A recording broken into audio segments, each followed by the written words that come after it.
सन पर आसीन होकर हम सभी को अपने दिव्य वचनों से सभी को आनंदित करेंगे। तो उससे पूर्व आइए थोड़ी देर भगवत नाम लेते हैं हम आप सभी।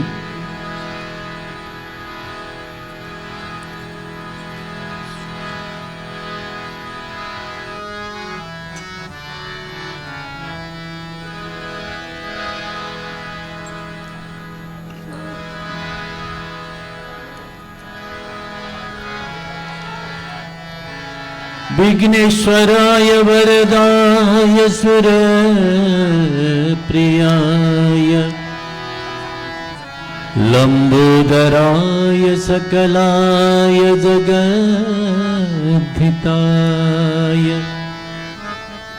नागाननाय श्रुतियज्ञ विभूषिताय गौरीसुताय गणनाथ नमो नमस्ते। ध्याये नित्यं महेशं रजतगिरिनिभं चारुचन्द्रावतंसं रत्नाकल्पोज्ज्वलांगं परशुमृगभरं भीतिहस्तं प्रसन्नं पद्मासीनं समन्तात् स्तुतममरगणैर्व्याघ्रकीर्तिं वसानं विश्वाद्यं विश्ववन्ध्यं निखिलभयहरं पञ्चवक्त्रं त्रिनेत्रम् वंशी विभूषितकरानबनीरदाभात् पीताम्बरादरुणबिम्बफलाधरोष्टात् पूर्णेन्दुसुन्दरमुखादरविन्दनेत्रा कृष्णात् परं किमपि तत्त्वमहं न जाने। गुरुर्ब्रह्मा गुरुर्विष्णु गुरुर्देवो महेश्वरः गुरुर्साक्षात् परः ब्रह्म तस्मै श्री गुरवे नमः।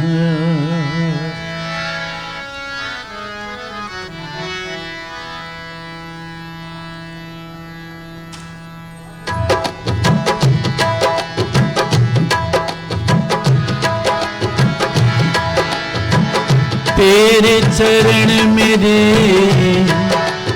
मथुरा काशी, तेरे चरण मेरे मथुरा काशी बनवारी ब्रज के वासी।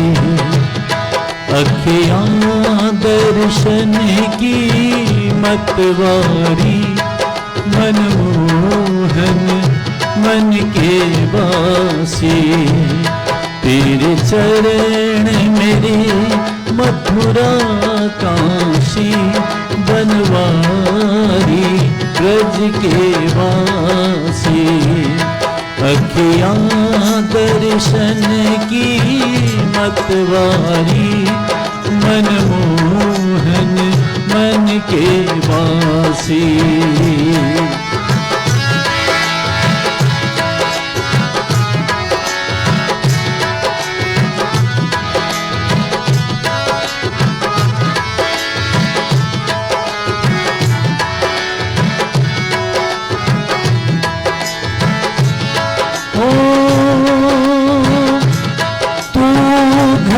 घट में है समाया, तू घट घट में है समाया। तेरी महिमा मैं क्या गाऊं,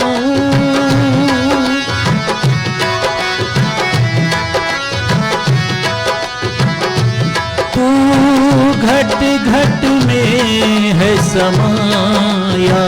तेरी महिमा मैं क्या गाऊं, सब मैंने तुमसे पाया।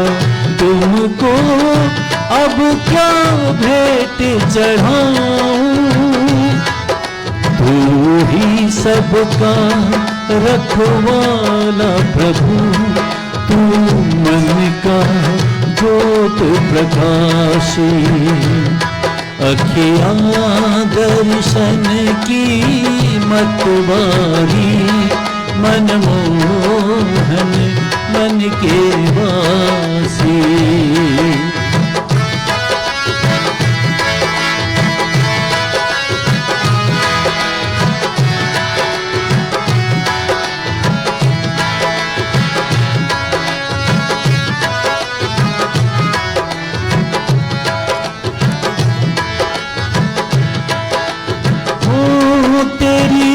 बंसी की धुन बाजी, सबकी सुध बुध खोने लागी,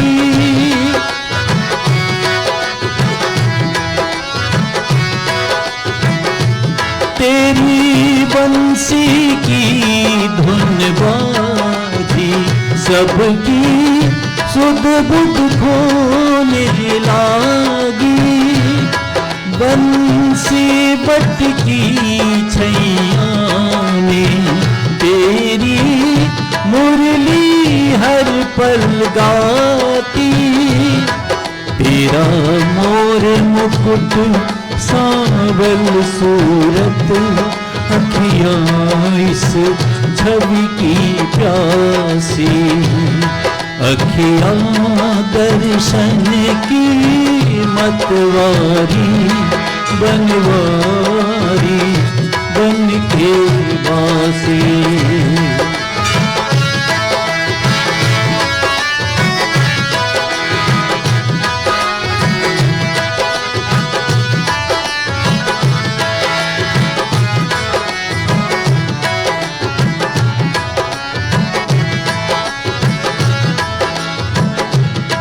मेरा मन तेरा मंदिर है भगवन, इसमें तू ही समाया,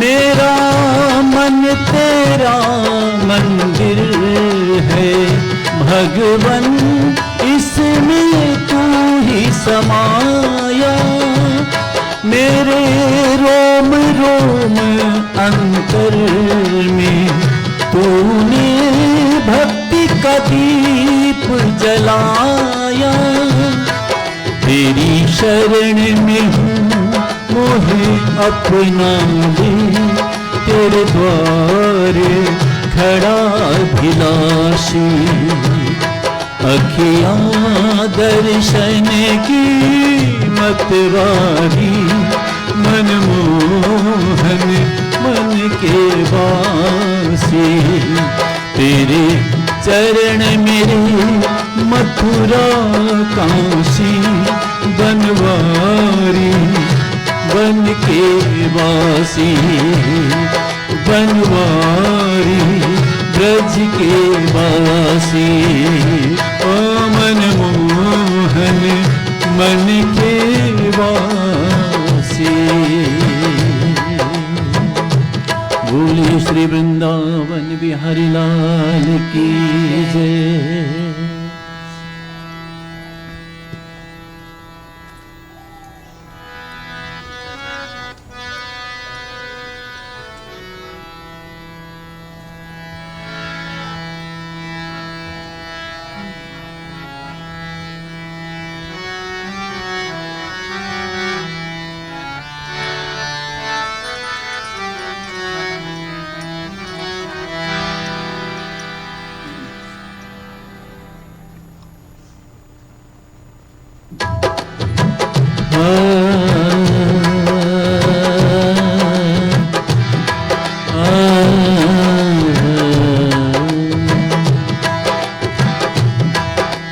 जय गोविंदा गोपाला मनमोहन श्याम कन्हैया, जय गोविंदा गोपाला मनमोहन श्याम कन्हैया, मुरलीधर गोपाला घनश्याम नंद के लाला, मुरलीधर गोपाला घनश्याम नंद के लाला। जय गोविंदा गोपाला मनमोहन श्याम कन्हैया, मुरलीधर गोपाला घनश्याम नंद के लाला, मुरलीधर गोपाला घनश्याम नंद के लाला। बोलिए सद्गुरुदेव भगवान की जय।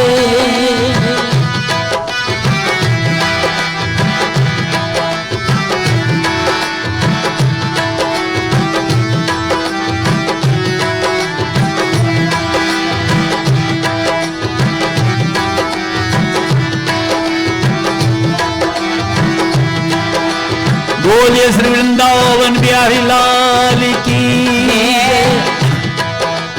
जगपालक तू रास रचैया गोवर्धन गिरिधारी, कितने नाम तेरे नटवर तू सावल कृष्ण मुरारी।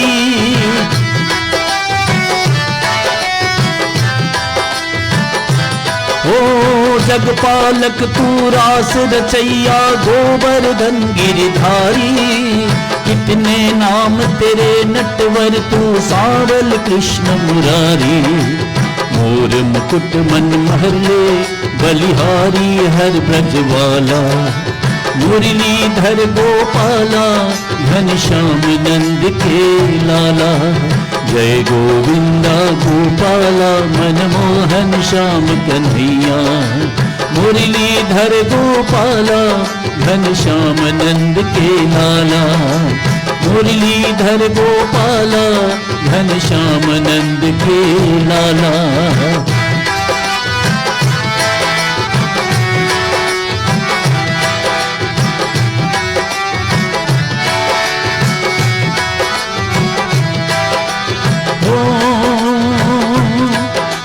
तू ही सागर में रमता, तू ही धरती पाताल, जल नभ में और जगत में तेरी जय जयकार।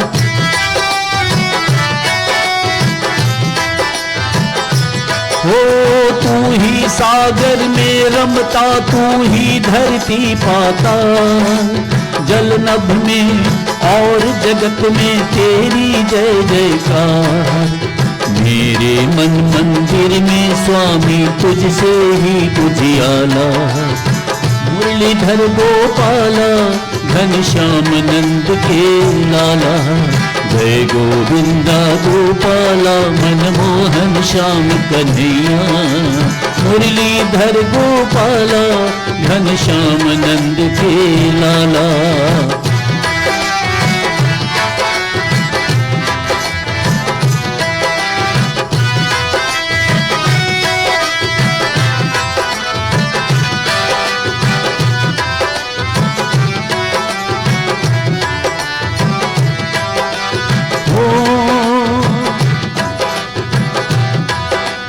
जिसका कोई नहीं इस जग में उसका मीत कन्हैया, बंसी बजैया रास रचैया काली नाग नचैया।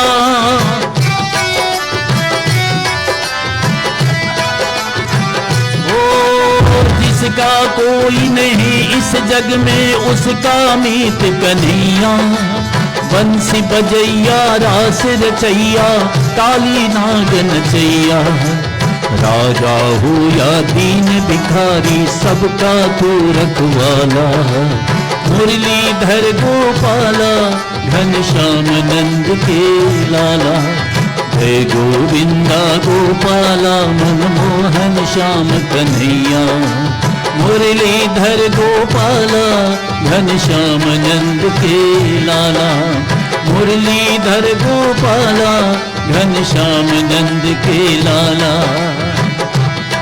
अच्युतं केशवं राम नारायणं, अच्युतं राम नारायणं, अच्युतं केशवं राम नारायणं, अच्युतं केशवं राम नारायणं। कृष्ण दामोदरम वासुदेवम हरिम कृष्ण दामोदरम वासुदेवम हरि अच्युतं केशवम राम नारायणम अच्युतं केशवम राम नारायणम अच्युतं केशवम राम नारायणम अच्युतं केशवम राम नारायणम कृष्ण दामोदरम वासुदेवम हरिम कृष्ण दामोदरम वासुदेवम हरिम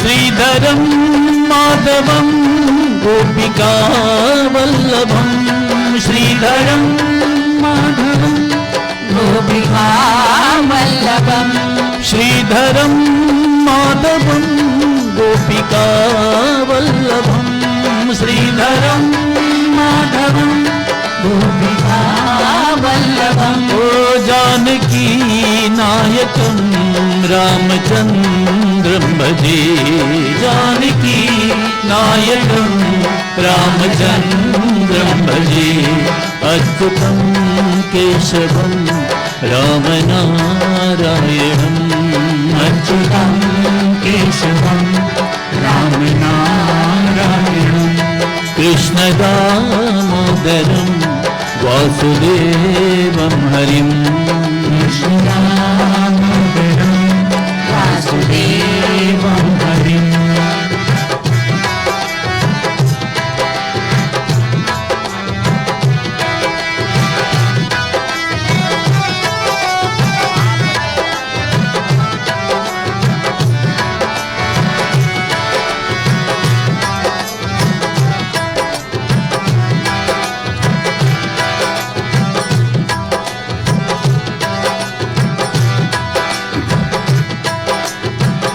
श्री कृष्ण गोविंद हरे मुरारे हे नाथ नारायण वासुदेव श्री कृष्ण गोविंद हरे मुरारे हे नाथ नारायण वासुदेव श्री कृष्ण गोविंद हरे मुरारे हे नाथ नारायण वासुदेव श्री कृष्ण गोविंद हरे मुरारे हे नाथ नारायण वासुदेव हे नाथ नारायण वासुदेव हे नाथ नारायण वासुदेव हे नाथ नारायण वासुदेव हे नाथ नारायण वासुदेव श्री कृष्ण गोविंद हरे मुरारे हे नाथ नारायण वासुदेव श्री कृष्ण गोविंद हरे मुरारे हे नाथ नारायण वासुदेव कृष्ण स्वदीय पद पंकज पंजरान्ते अद्वैत में विशतु मानस राजहंस प्राण प्रयाण समय कफवात पितहि कंठावरोधन विधौ स्मरणं कुतस्ते हे नाथ नारायण वासुदेव हे नाथ नारायण वासुदेव हे नाथ नारायण वासुदेव वासुदेव श्री कृष्ण गोविंद हरे मुरारे, हे नाथ नारायण वासुदेव। श्री कृष्ण गोविंद हरे कृष्ण नारायण वासुदेव। कृष्ण कृष्ण हरे कृष्ण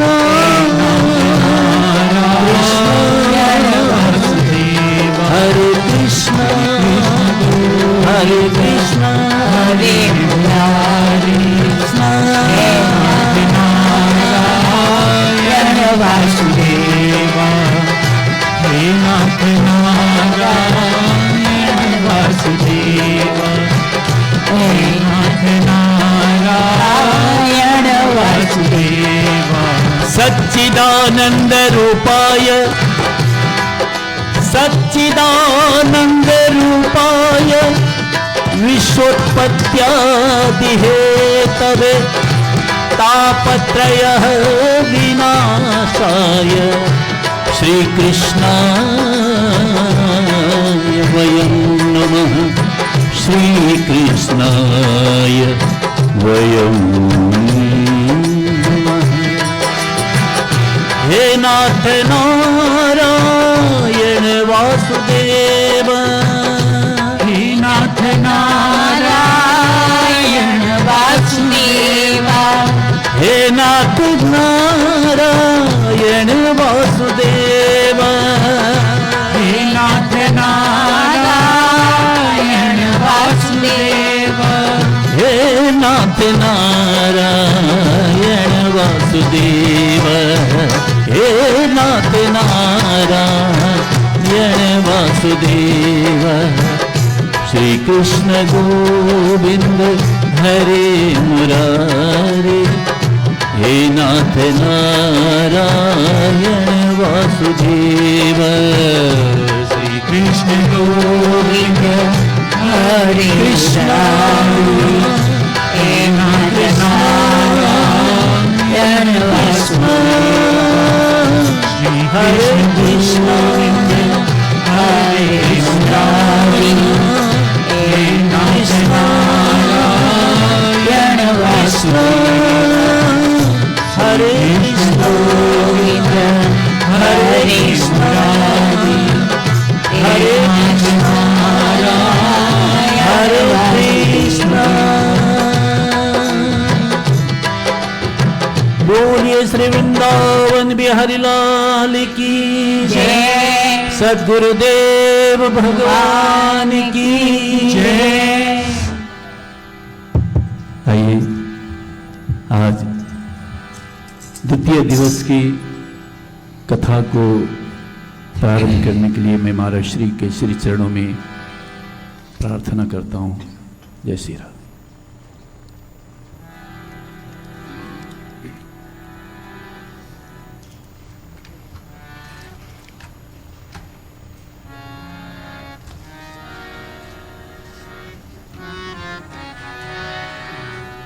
दरबारी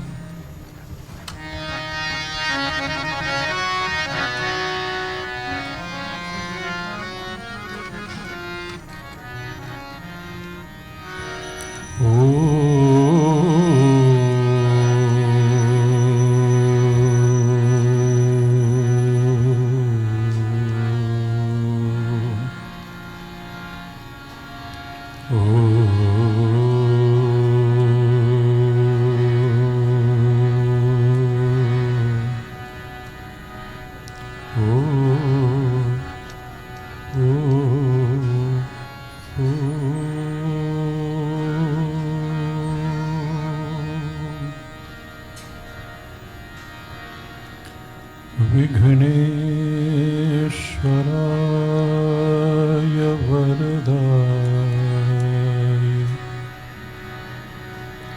सुर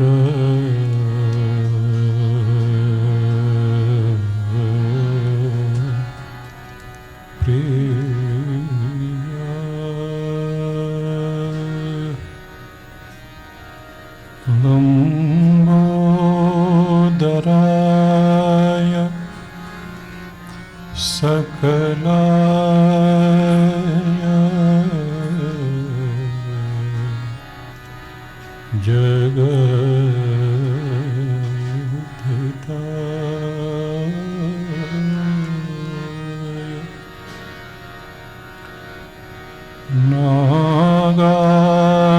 नागाननाय श्रुतियज्ञविभूषिताय गौरीसुताय गणनाथ नमो नमस्ते।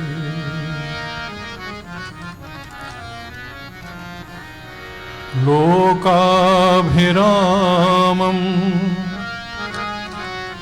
रणरङ्गधीरं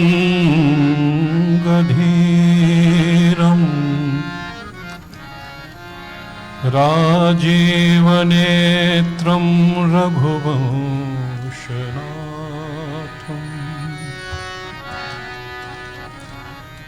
कारुण्यरूपं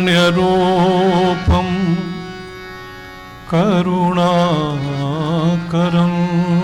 तं श्रीरामचन्द्रं शरणं प्रपद्ये। मनोजवं मारुततुल्यवेगं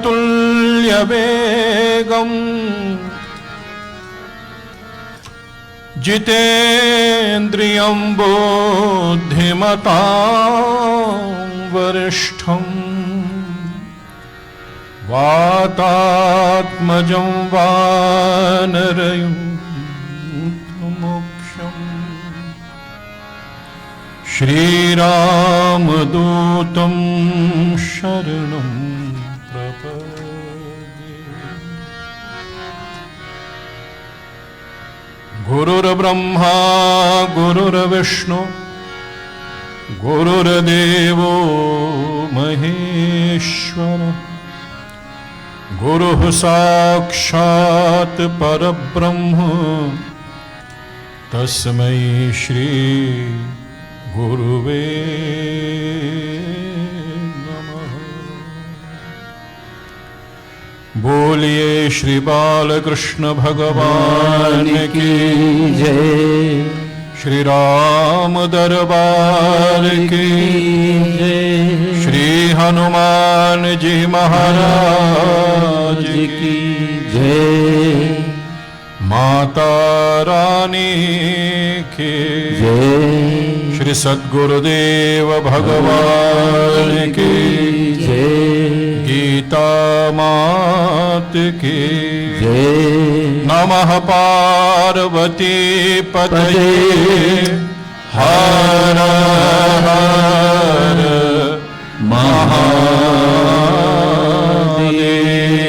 महादेव। जय जय श्री राधे, जय जय श्री राधे, जय जय श्री राधे। तो जय राधे जय राधे,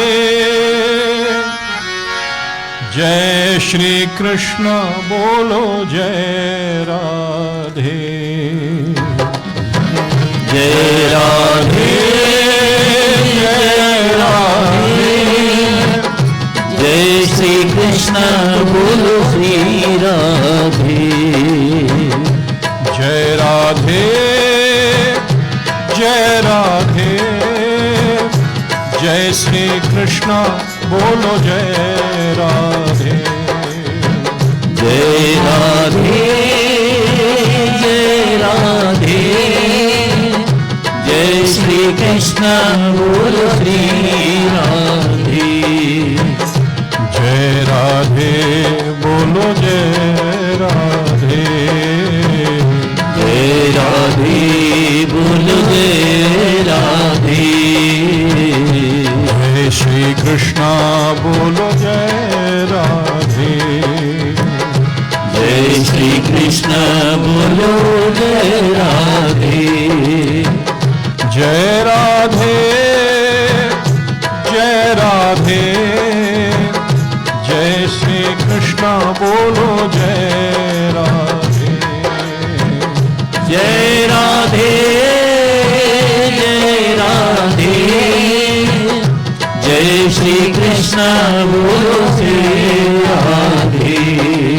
जय राधे बोलो जय राधे, जय राधे बोलो जय राधे। जय राधे बोलो जय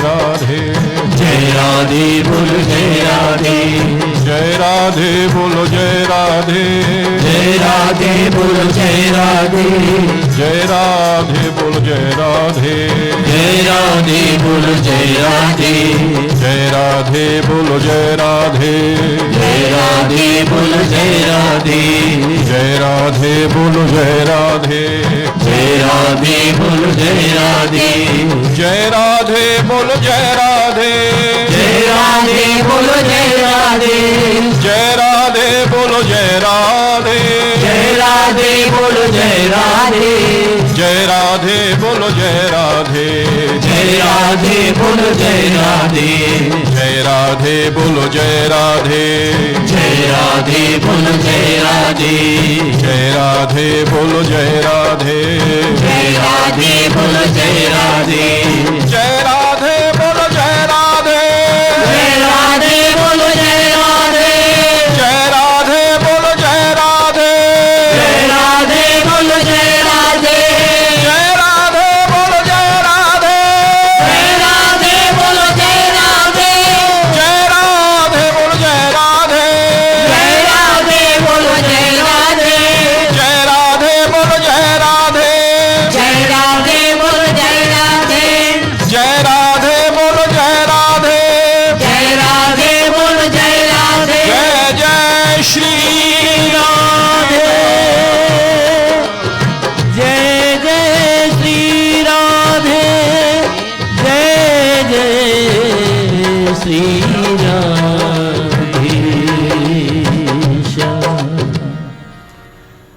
जय राधे जय राधे,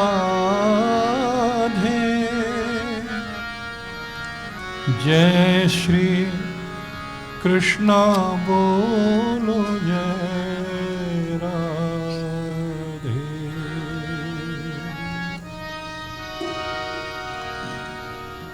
थोड़े समय के लिए बिल्कुल एकाग्र हो जाए।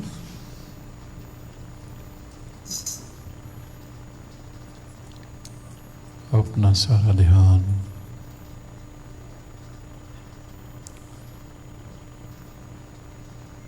देवाधिदेव महादेव के चरणों में लगाएं।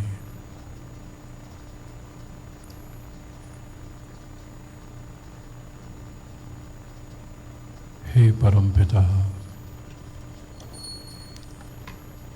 हे जगत के नियंता, बड़े भाव और श्रद्धा के साथ हम सभी आपके चरण शरण में बैठे हैं।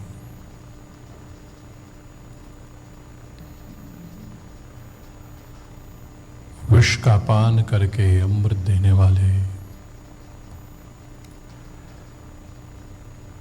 थोड़े में ही रीझ जाने वाले, हे भोले बाबा, हम सभी भक्त आपके चरण शरण में बैठे हैं।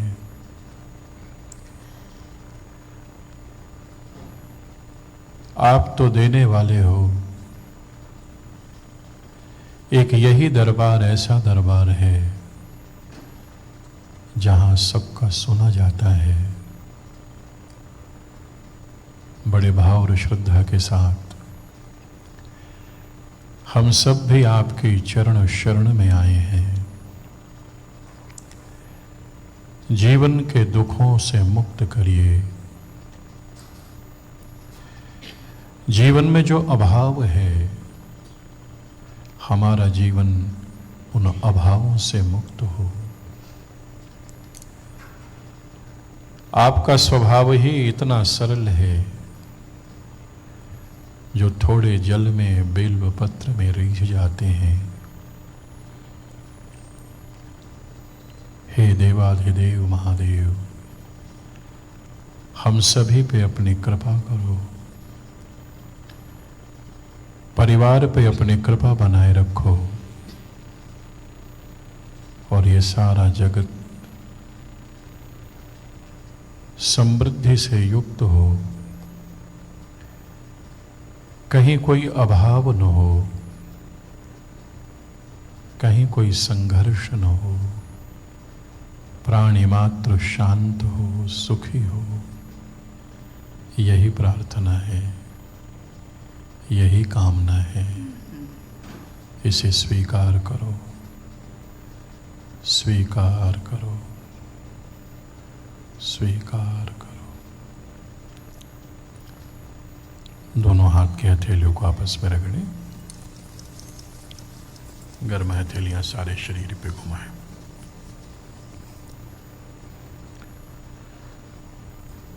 भूत भावन भगवान श्री महादेव की अहेतु की कृपा और उनके आशीर्वाद से हम सभी लोग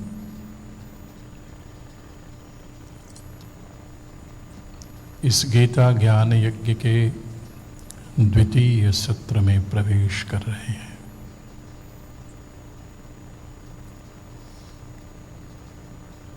कल हम सब ने श्रवण किया कि हिंदू होने का क्या अभिप्राय है।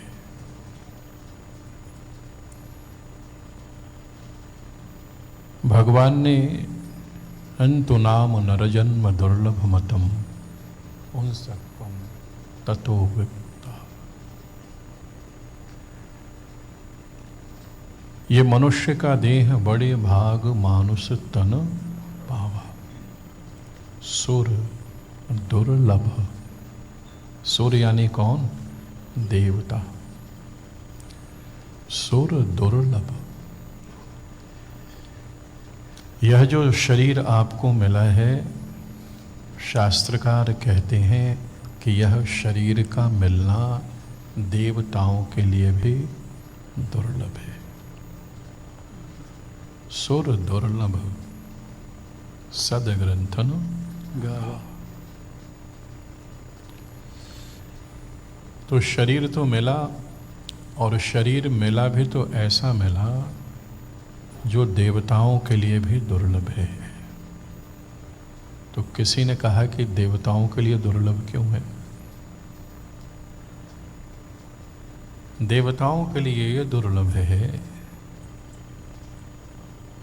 कि जो भी देवता बनता है, देवता की प्रक्रिया यह है कि जिसके जीवन में पुण्य का उदय होता है वह बनता है क्या? देवता। देवताओं का राजा इंद्र बनना हो तो उसकी भी प्रक्रिया दी गई। यदि कोई सेटिस्फाई न हो देवता में और कहे हमें देवता बन के आनंद नहीं है, तो यदि आप देवताओं के राजा यानी इंद्र बनना चाहते हो तो उसकी भी प्रक्रिया है। वो क्या है? बोले 100 अश्वमेध यज्ञ जो कर लेता है वह क्या हो जाता है? इंद्र की गद्दी उसे मिल जाती। बोले फिर क्या होगा? अश्वमेध यज्ञ करके इंद्र की गद्दी तो मिलेगी, लेकिन क्या वो परमानेंट है क्या? बोले नहीं, परमानेंट तो नहीं है। तो बोले फिर इंद्र के उस आसन पर हम कब तक आसीन रहेंगे? कब तक वह इंद्रासन हमारा है? शास्त्रकारों ने कहा कि 100 यज्ञ का जो पुण्य है, जब तक वह पुण्य क्षण नहीं होता तब तक आप बने रहोगे इंद्र की गद्दी पर। बोले जिस दिन पुण्य का रिचार्ज खत्म हुआ उस दिन फिर वापस।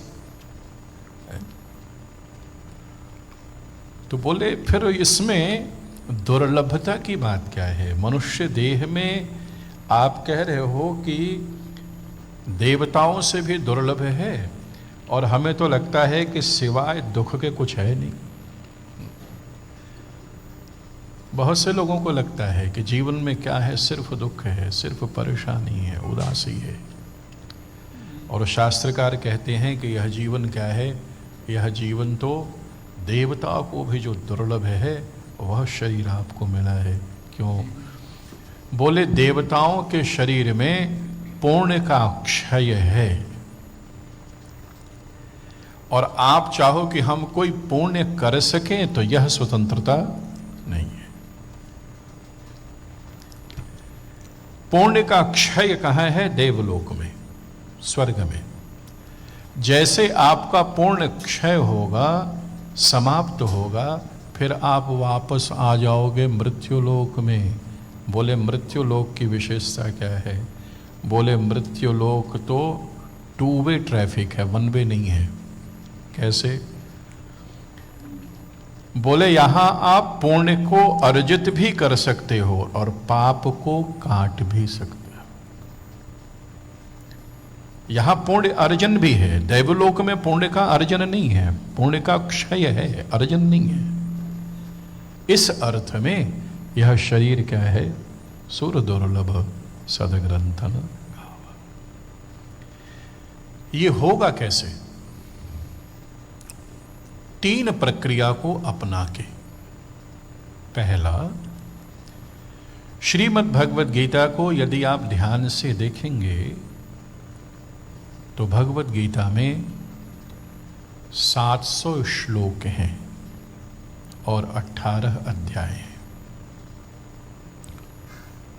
जिन्होंने गीता को कभी पढ़ा होगा उनको यह ध्यान होगा कि गीता के प्रथम अध्याय में भगवान बोलते हैं कि नहीं बोलते हैं?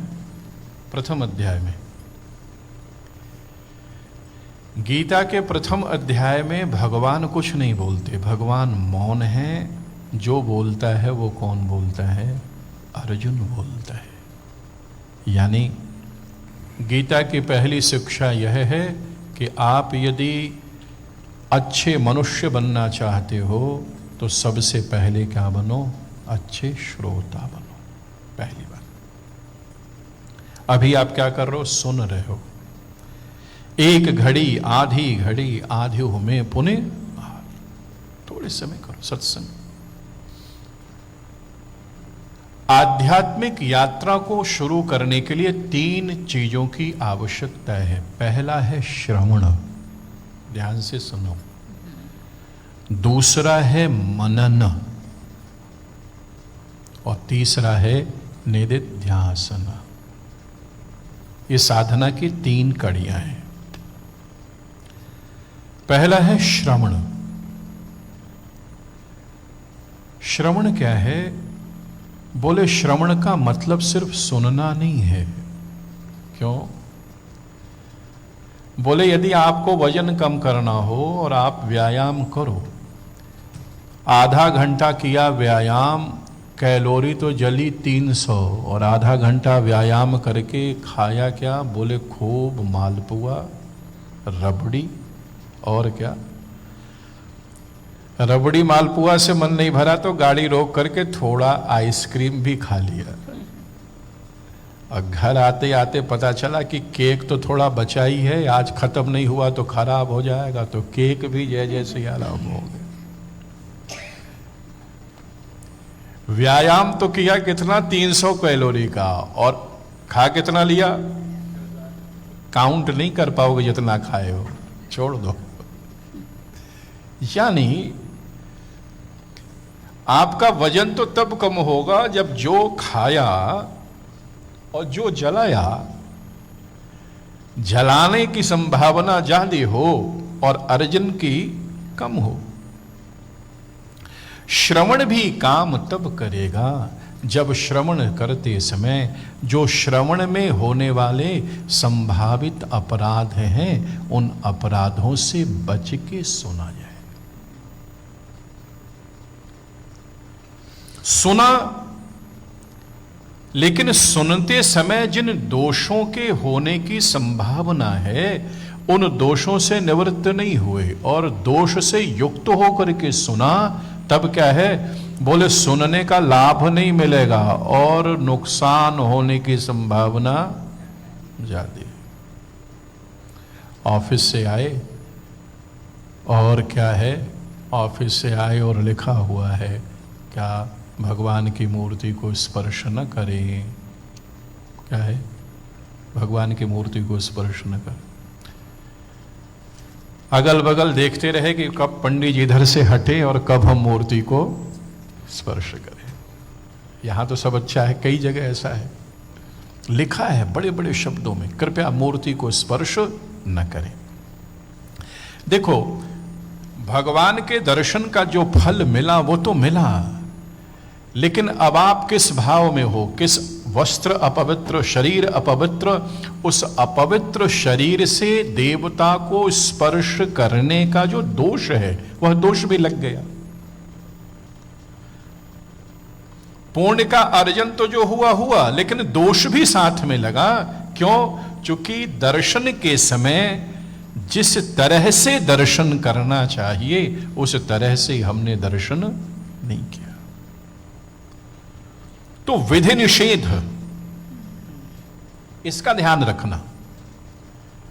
शुभ कर्म को करते समय उस शुभ कर्म का संपूर्ण लाभ हमें तब मिलेगा जब उस शुभ कर्म को करते समय जो संभावित दोष हैं, उन दोषों से बच के शुभ कर्म किया जाए।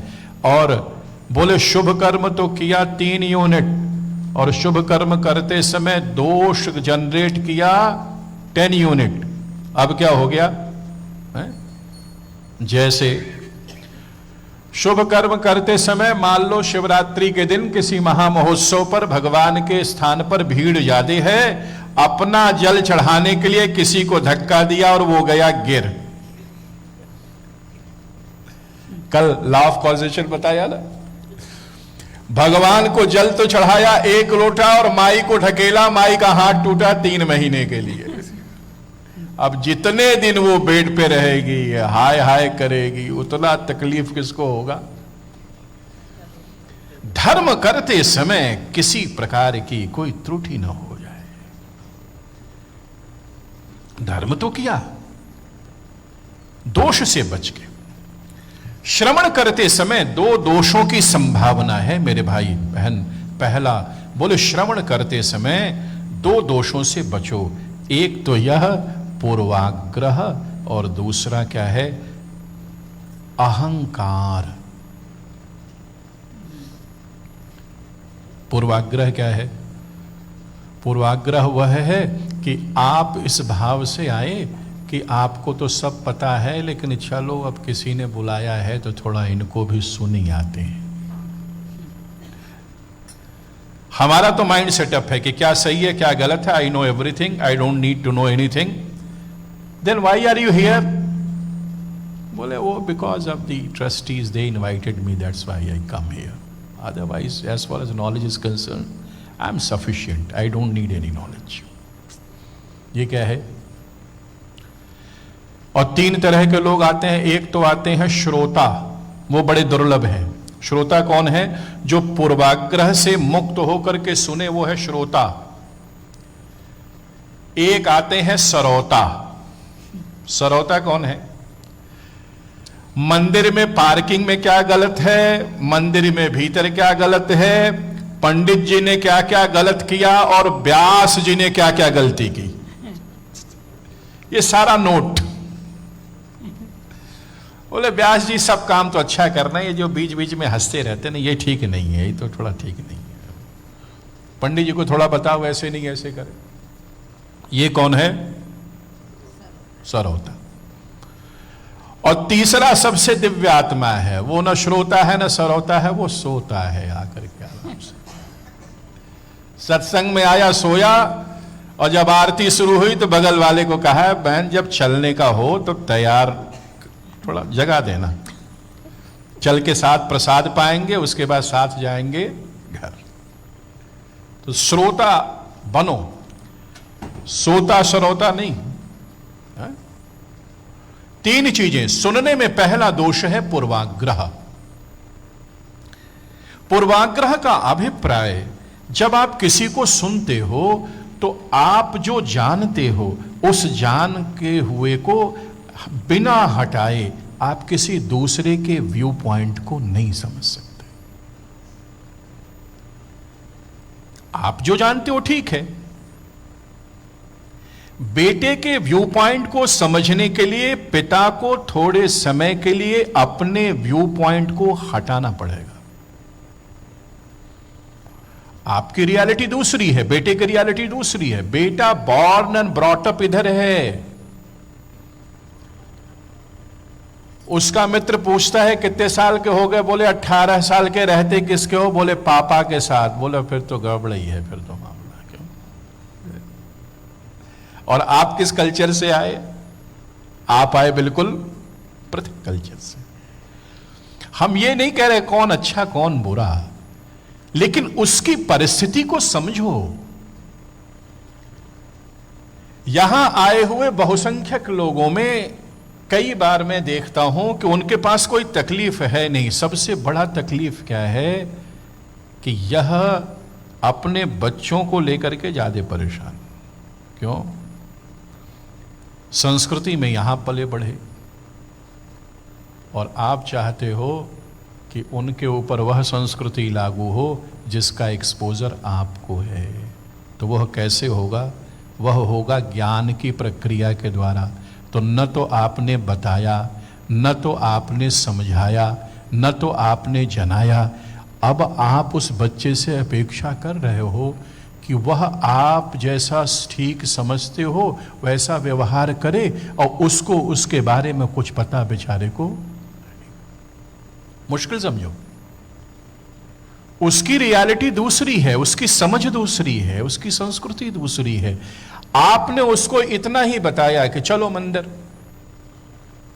और मंदिर आ गया। जब तक छोटा था, क्यों चले मंदिर? बोले इसलिए चलो कि हम चल रहे हैं। अब मंदिर में आ गया। अब आप लगे करने, चूंकि आपको तो क्या क्या करना पता है। भगवान के सामने प्रणाम करो तो कह रहा क्यों प्रणाम करें, ये भगवान ऐसे ऐसे आपके क्यों हैं? तो आपने क्या कहा? चुप हो जा, चुपचाप जैसे जैसे कर रहा हूं वैसे वैसे। तो बोले गुरुजी जब तक स्कूल जाता था तब तक तो ठीक था, श्लोक भी बोलता था, गुरुजी को प्रणाम भी करता था, लगे हाथ हमें भी प्रणाम करता था।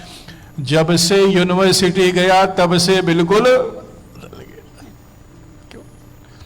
यूनिवर्सिटी गया, बदल नहीं गया। अब उसके पास हो गई अपनी कार, आपने कुछ समझाया है ही नहीं, तब वो कर रहा है जो वो समझाए। गलत क्या सही क्या उसको छोड़ो। पुत्र को समझना है, पुत्री को समझना है, अपना व्यू पॉइंट अलग रख करके, तब ही दूसरे के व्यू पॉइंट को समझा जा सकता है। उसकी परिस्थिति क्या है, उसकी मनस्थिति क्या है, उसकी भाव स्थिति क्या है। मेरे भाई बहन, सुनते समय यदि आप पूर्वाग्रह से युक्त हो के सुनोगे, जो मैं सोचता हूं वो ही ठीक है, जो मेरी विचारधारा है वही श्रेष्ठ है, इस भाव से भावित होकर के सुनने का अभिनय होगा, सुना नहीं जाता। और संबंध क्या है? बोले संबंध तब चलता है जब आप सुनने की कला जानते हो। आपको अपना संबंध अच्छा रखना है ना, तो उसका सबसे सरल तरीका है बहुत अच्छे श्रोता बन जाओ, सुनो। तो सुनते समय पहला क्या? पूर्वाग्रह। और इसी को दिखाने के लिए मानस में एक प्रसंग आया जी। क्या प्रसंग है? एक बार त्रेता युग माही शंभु गए कुंभज ऋषि पाहि। संग सती जग जननी भवानी पूजे ऋषि अखिलेश्वर जानी। अब सोचो, भगवान शंकर के साथ सती और शिव दोनों कहां पहुंचे? कुंभज ऋषि के आश्रम में। किस लिए पहुंचे? किस लिए पहुंचे? कथा सुनने के लिए। अब बताओ, सती और शंकर कथा सुनने के लिए पहुंचे, तो कथा सुनना अच्छी बात है कि बुरी? अरे ये तो तेजी से बता दो, थोड़ा और तेजी से बताओ। तब इसमें क्या दुविधा है? इसमें भी कोई दुविधा है क्या? तब जिसमें दुविधा ना उसको खूब तेजी से बोला करो, दुविधा वाले में भले रुक जाया करो। तो कथा सुनना अच्छी बात है कि बुरी? अच्छी बात। अच्छी ही नहीं जी, सबसे अच्छी। तो भगवान शंकर कुंभज ऋषि के आश्रम में पहुंचे। जैसे ही भगवान शंकर सती के साथ पहुंचे, कुंभज ऋषि ने उठ करके भगवान का सम्मान किया। महाराज विराजो। दिव्य आसन दिया, भगवान को दिव्य आसन पर विराजमान कराया और स्वयं क्या किया कि नीचे बैठ गए। नीचे जैसे बैठे तो भगवान शंकर बड़े प्रसन्न हो गए। क्यों? भगवान शंकर से आने का कारण पूछा। भगवान शंकर ने कहा, देखो अपना ध्यानवान तो ऊपर हो जाता है हिमालय पर, कीर्तन भजन भी सब हो जाता है, लेकिन आज मेरी इच्छा थी कि मैं भगवान की मंगलमयी कथा का आस्वादन करूं। तो कथा का आनंद तो तभी आता है जब एक से जितने अनेक होते जाए उतना आनंद बढ़ेगा। भगवान शंकर ने कहा, कथा सुननी थी तो आपके पास आ गया।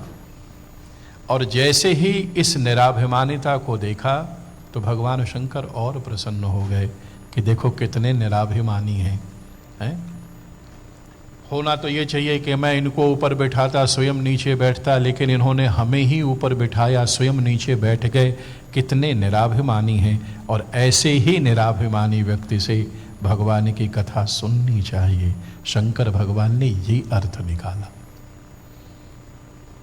घटना एक है, उसका इंटरप्रिटेशन अलग है, और इंटरप्रिटेशन के अलग होने से परिणाम अलग हो जाएगा। ध्यान दो। क्रिया का महत्व नहीं है। एक सूत्र देता हूं, गीता क्यों श्रेष्ठ है, गीता क्यों महान है। कुछ इंटेलेक्चुअल्स जो बैठे हैं ध्यान दीजिए इस बात पर। प्रसंग आ गया तो बोलता हूं, बाकी फिर आपको आऊंगा कथा की तरफ। भारतीय वांग्मय में जहां 4 वेद हैं, पुराण हैं और उपनिषद इत्यादि हैं, वहां पर गीता को सर्वोत्तम या इतनी महत्ता क्यों दी गई? गीता ने ऐसा क्या विशेष दे दिया धार्मिक समाज को?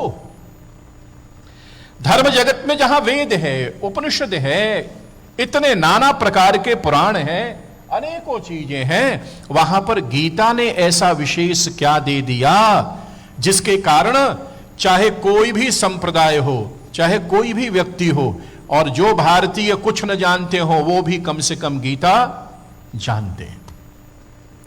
समझे पढ़े ना पढ़े अलग बात है, लेकिन गीता को जानते जरूर हैं।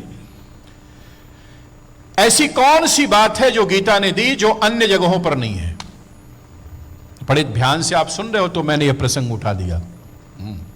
बोर होगा तो फिर आ जाएंगे, जो भी आप सुनोगे वो सुनाएंगे। देखो, वैदिक लिटरेचर में कल मैंने आपको बताया सनातनी कौन है। सनातनी वह है जो वेदों को प्रमाण मानता है। वेदों में जो ध्वनि दिखाई देती है, वेदों में 4 हो गए। पहला है संहिता। संहिता यानी क्या हुआ? मंत्र, ब्राह्मण, आरण्यक और उपनिषद, 4 चीजें हो गई। उसमें जाने का नहीं, अभी आप इतना समझो, जो वेद है ना, वेदों ने यह कहा कि आपकी जो भी कामना है उस कामना की पूर्ति के लिए यह कर लो तो आपको यह मिल जाएगा। क्या है?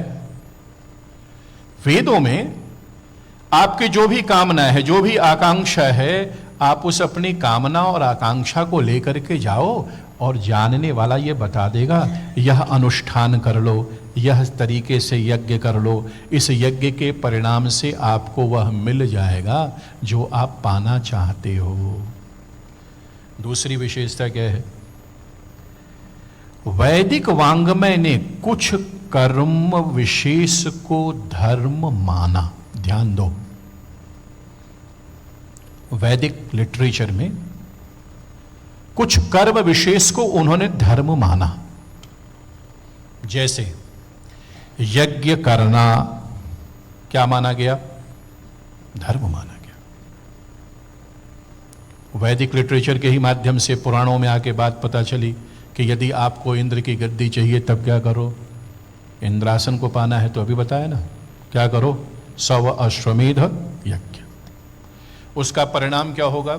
आपको इंद्र की गद्दी मिल जाएगी। कुछ कर्म विशेष को धर्म माना गया वैदिक वांग्मय में। आप पूजा कर रहे हो तो धर्म कर रहे हो, देखो वहीं से बात निकली।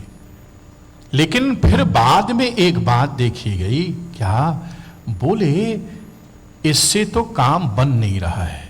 क्या नहीं बन रहा है? यज्ञ करना धर्म है, सेवा करना धर्म है, लेकिन फिर ऑब्जर्व किया गया क्या कि व्यक्ति धर्म भी कर रहा है और अधर्म भी कर रहा है। कैसे? बोले या आप यज्ञ भी कर सकते हो और यज्ञ करने के बाद फिर आप पाप भी कर सकते हो। नहीं हो रहा। मंदिर में आए तो धर्म किया, भगवान का दर्शन किया, और मंदिर से बाहर गए तब क्या किया? ये ना कहो पाप किया, लेकिन संभावना है। अरे मंदिर से बाहर जाने की जरूरत नहीं है, नीचे से हॉल में नीचे गए, वहीं पर काम शुरू हो गया। मंदिर में ऊपर पुण्य किया और नीचे क्या है? साथ में की सेवा, लेकिन सेवा के तुरंत ही बाद क्या है? अधर्म करने की संभावना है। बोले धर्म और अधर्म दोनों यहां साथ चल रहा है। महर्षियों ने कहा फिर कौन सी ऐसी विधा निकाली जाए? गीता ने यह अद्भुत प्रसाद दिया। क्या बोले? वांग्मय में, हमारे वैदिक वांग्मय में कुछ कर्म विशेष को धर्म माना गया। पूजा करना धर्म हो गया, यज्ञ करना धर्म हो गया, गुरु की सेवा, ग्रंथ की सेवा, यह सब क्या है? धर्म है। गीता की पहली विशेषता भारतीय क्या है? आध्यात्म जगत को है। यह गीता की क्रांति है। उपनिषदों में बात आई और गीता ने उसको स्पष्ट रूप से जनमानस के सामने रखा। वो क्या है? गीता कहती है हम किसी कर्म विशेष को धर्म नहीं मानते, हम कर्म में छुपी हुई भावना से यह निर्धारित करेंगे कि कर्म धर्म है या अधर्म है। देखो, गीता कहती है मैं किसी कर्म से धर्म का निराकरण नहीं करूंगी। गीता की दृष्टि में आप क्या करते हो यह महत्वपूर्ण नहीं है। गीता कहती है मेरे लिए महत्वपूर्ण यह है, यह नहीं कि आपने क्या किया। गीता कहती है मेरे लिए महत्वपूर्ण यह है कि आपने जो किया वो क्यों किया। क्यों से गीता कहती है मैं बताऊंगी कि वह धर्म किया या अधर्म किया। वैदिक वांग्मय ने कहा सबसे पूजनीय वैदिक वांग्मय में कौन है? हमारे शास्त्रों में सबसे पूजनीय कौन है? जिससे श्रेष्ठ कुछ नहीं है। बोलो, गेस तो करो। देखो, नारायण तो हो गया। धरती के व्यवहारिक संबंधों में सबसे महत्व किसको दी गई? सबसे महत्वपूर्ण संबंध कौन है जी? मां का। मां में क्यों महत्ता दी गई? मां सर्वोत्तम हो गई। मां के बाद चलो दूसरा कौन है? पिता। चलिए पिता को भी मान लिया जाए। वैसे पिता को माना नहीं गया। ये बड़ी दुखद बात है, लेकिन ठीक है भाई, जो है तो है। क्यों? इसलिए नहीं माना गया कि शास्त्र कहते हैं पिता के ऋण से आप मुक्त हो सकते हो, लेकिन मां के ऋण से मुक्त हुआ ही नहीं जा सकता। इस आधार पे कह रहा हूं, इस आधार पे कह रहा हूं। पितृ ऋण से मुक्ति संभव है। कैसे? बोले जब पुत्र आगे संतति को जन्म देता है, उस संतति को जन्म देने मात्र से वह क्या है? मानो पितृ के ऋण से मुक्त हो जाता है। लेकिन बोले मां के ऋण से शास्त्र मौन हो जाते हैं। बोले मां के ऋण से मुक्त होने की हमारे पास कोई व्यवस्था नहीं है। गुरु के ऋण से भी मुक्त हो सकते हो, लेकिन एकमात्र भारतीय संस्कृति में मां ऐसी है जिसके ऋण से आप कभी भी मुक्त नहीं हो सकते। तो माता, पिता, गुरु, तीनों। अब देखो विषय क्या चल रहा है, क्या हम लोग डिस्कस कर रहे हैं? हाँ, अरे ऐसे भूल जाओगे, हम सब जगह घूमे, आप वहीं रहोगे तभी समझ पाओगे। तो आप भी भूल जाओ, हमारे साथ घूमने लगो, घूमो मत। विषय ये है कि भारतीय समाज का बहुसंख्यक तबका आज भी यह मानता है कि कुछ कर्म धर्म है, कुछ कर्म अधर्म है। गीता सुन रहे हो तो इतना सुन के जाओ, गीता कहती है न कोई कर्म धर्म है न कोई कर्म अधर्म है। तब गीता कहती है कर्म में छुपी हुई भावना किसी कर्म को धर्म और किसी कर्म को अधर्म बनाती है। यह गीता का प्रसाद है, कर्म से नहीं जी, कर्म में छुपी हुई भावना। और उस बात को व्याख्यायित करने के लिए गीता ने अद्भुत उदाहरण दिया। वह क्या है? बोले भारतीय वांग्मय में सबसे ज्यादा सम्मान माता पिता के बाद किसी को दिया गया तो वह कौन है? वह गुरु को दिया गया, गुरु को दिया गया। अभी मंगलाचरण में एक श्लोक आपके सामने पढ़ा गया। तो एक शिष्य गुरु जी से पूछा, बोला गुरु जी गुरु की क्या महिमा है, बताओ ना, गुरु कितना श्रेष्ठ है? तो आचार्य ने कहा, बच्चा गुरु इतना श्रेष्ठ है कि गुरु ब्रह्मा के समान है। क्या है? ब्रह्मा के समान। थैंक यू वेरी मच आचार्य जी, बहुत बहुत धन्यवाद, आपने बता दिया कि गुरु ब्रह्मा की तरह है, तो अच्छी बात है। जाने लगा, दोबारा बुलाया, सुन बच्चा क्या हुआ? बोले ऐसा लग रहा है ना कि गुरु के साथ अभी न्याय नहीं कर पाया। अच्छा, तो अभी कर दीजिए। बोले उसमें एक बात और जोड़ लो। क्या? बोले गुरु ब्रह्मा ही नहीं, वह विष्णु भी है। देखो, अच्छा, बहुत बहुत धन्यवाद आचार्य जी, विष्णु भी है। अब जाने लगा। तीसरी बार आचार्य ने फिर बुलाया, बच्चा ऐसा लगता है ना कि गुरु के साथ अभी भी न्याय नहीं हो पाया। अच्छा गुरु जी, न्याय नहीं हो पाया, कैसे न्याय होगा? बोले हमको ऐसा लग रहा है ना कि गुरु ब्रह्मा और विष्णु ही नहीं है बच्चा, गुरु शिव भी है, महेश भी है। गुरुर ब्रह्मा गुरुर विष्णु गुरुर्देवो महेश्वरा। ब्रह्मा क्यों है? बोले ब्रह्मा इसलिए है कि शिष्य में उस सोई हुई अनन्य संभावनाओं को जो जागृत कर दे वह कौन है? गुरु है। हमारे भीतर वो सारी संभावना है, लेकिन उन संभावनाओं को लेकर के हमें स्वयं नहीं पता कि मेरे भीतर क्या संभावना है। गुरु उन प्रत्येक संभावनाओं को परखता है और अपने शिष्य में उन संभावनाओं को जागृत करता है। इस अर्थ में वह क्या है? ब्रह्मा है।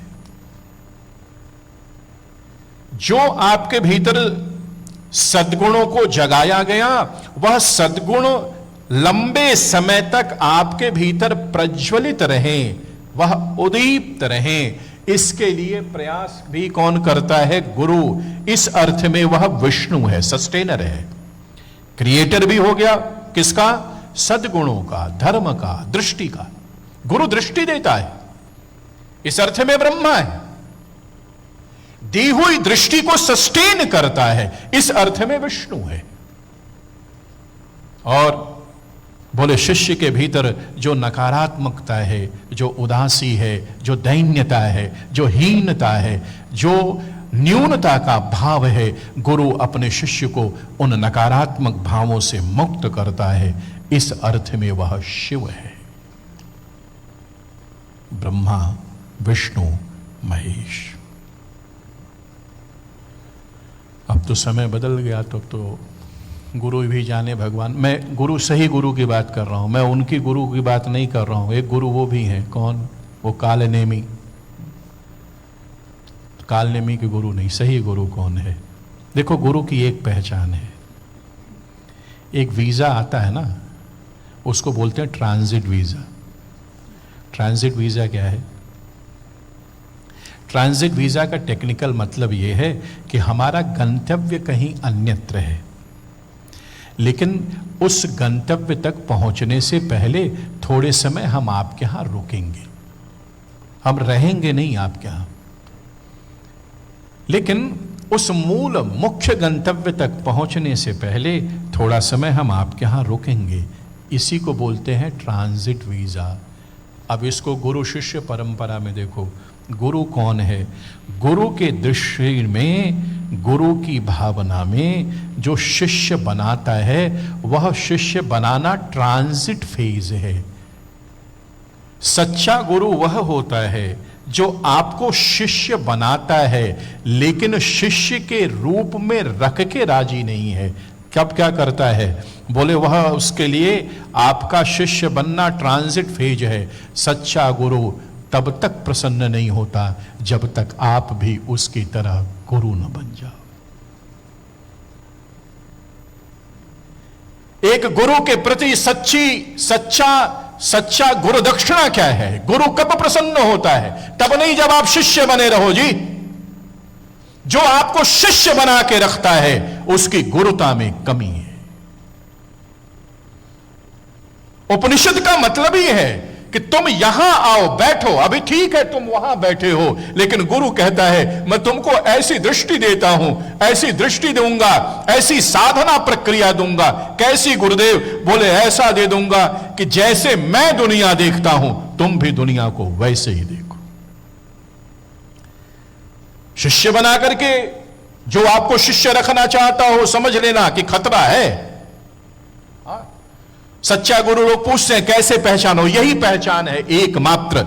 यदि गुरु आपको अपने तक रोक के रखता है, मेरी पूजा, मेरी चरण वंदना, मेरी परिक्रमा, मेरी उपासना, बोले गुरुजी हम तो लक्ष्मी नारायण मंदिर में जाते हैं, बोले वहां जाना बंद करो।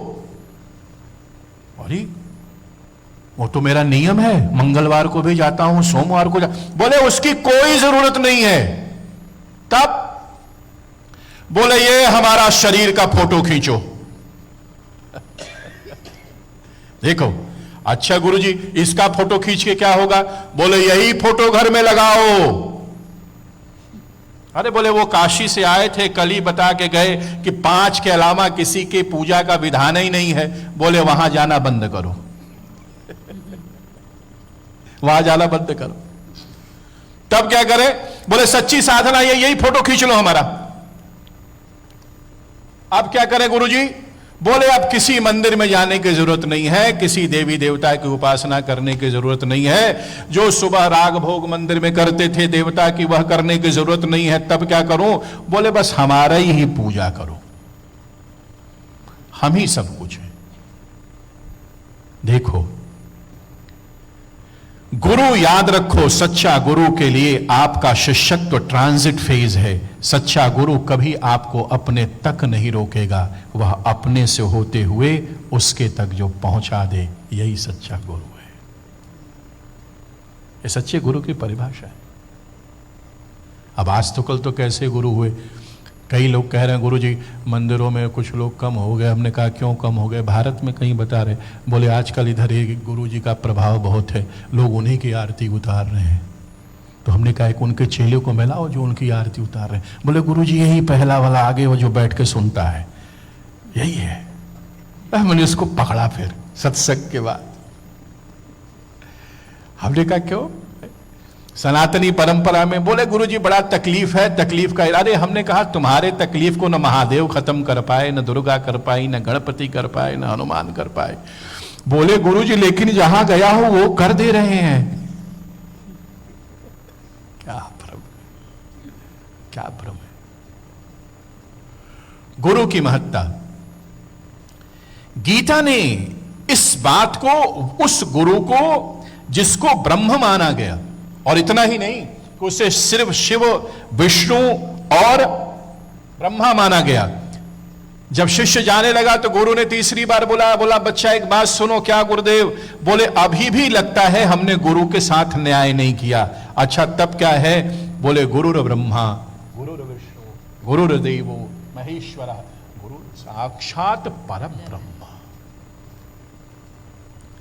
वह साक्षात परब्रह्म है। वह ब्रह्मा विष्णु महेश तीनों का भी कारक है, वह साक्षात ब्रह्म है।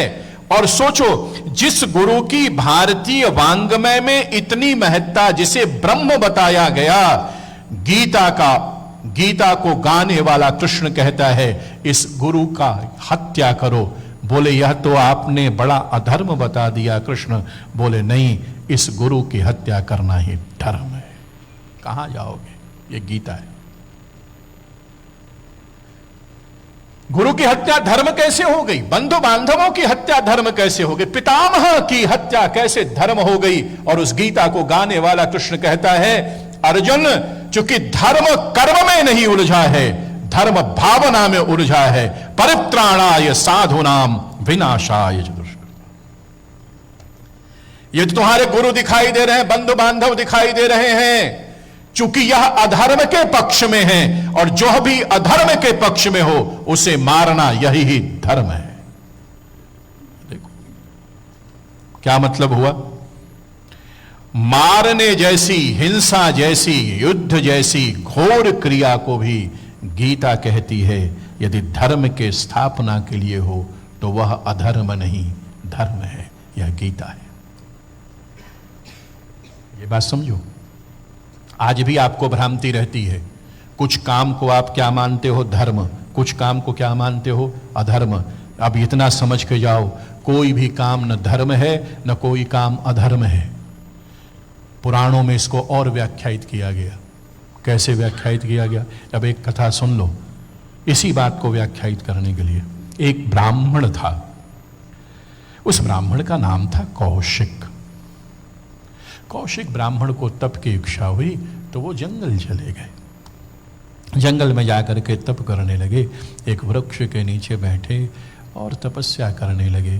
तपस्या करते करते करते करते काफी समय बीत गया।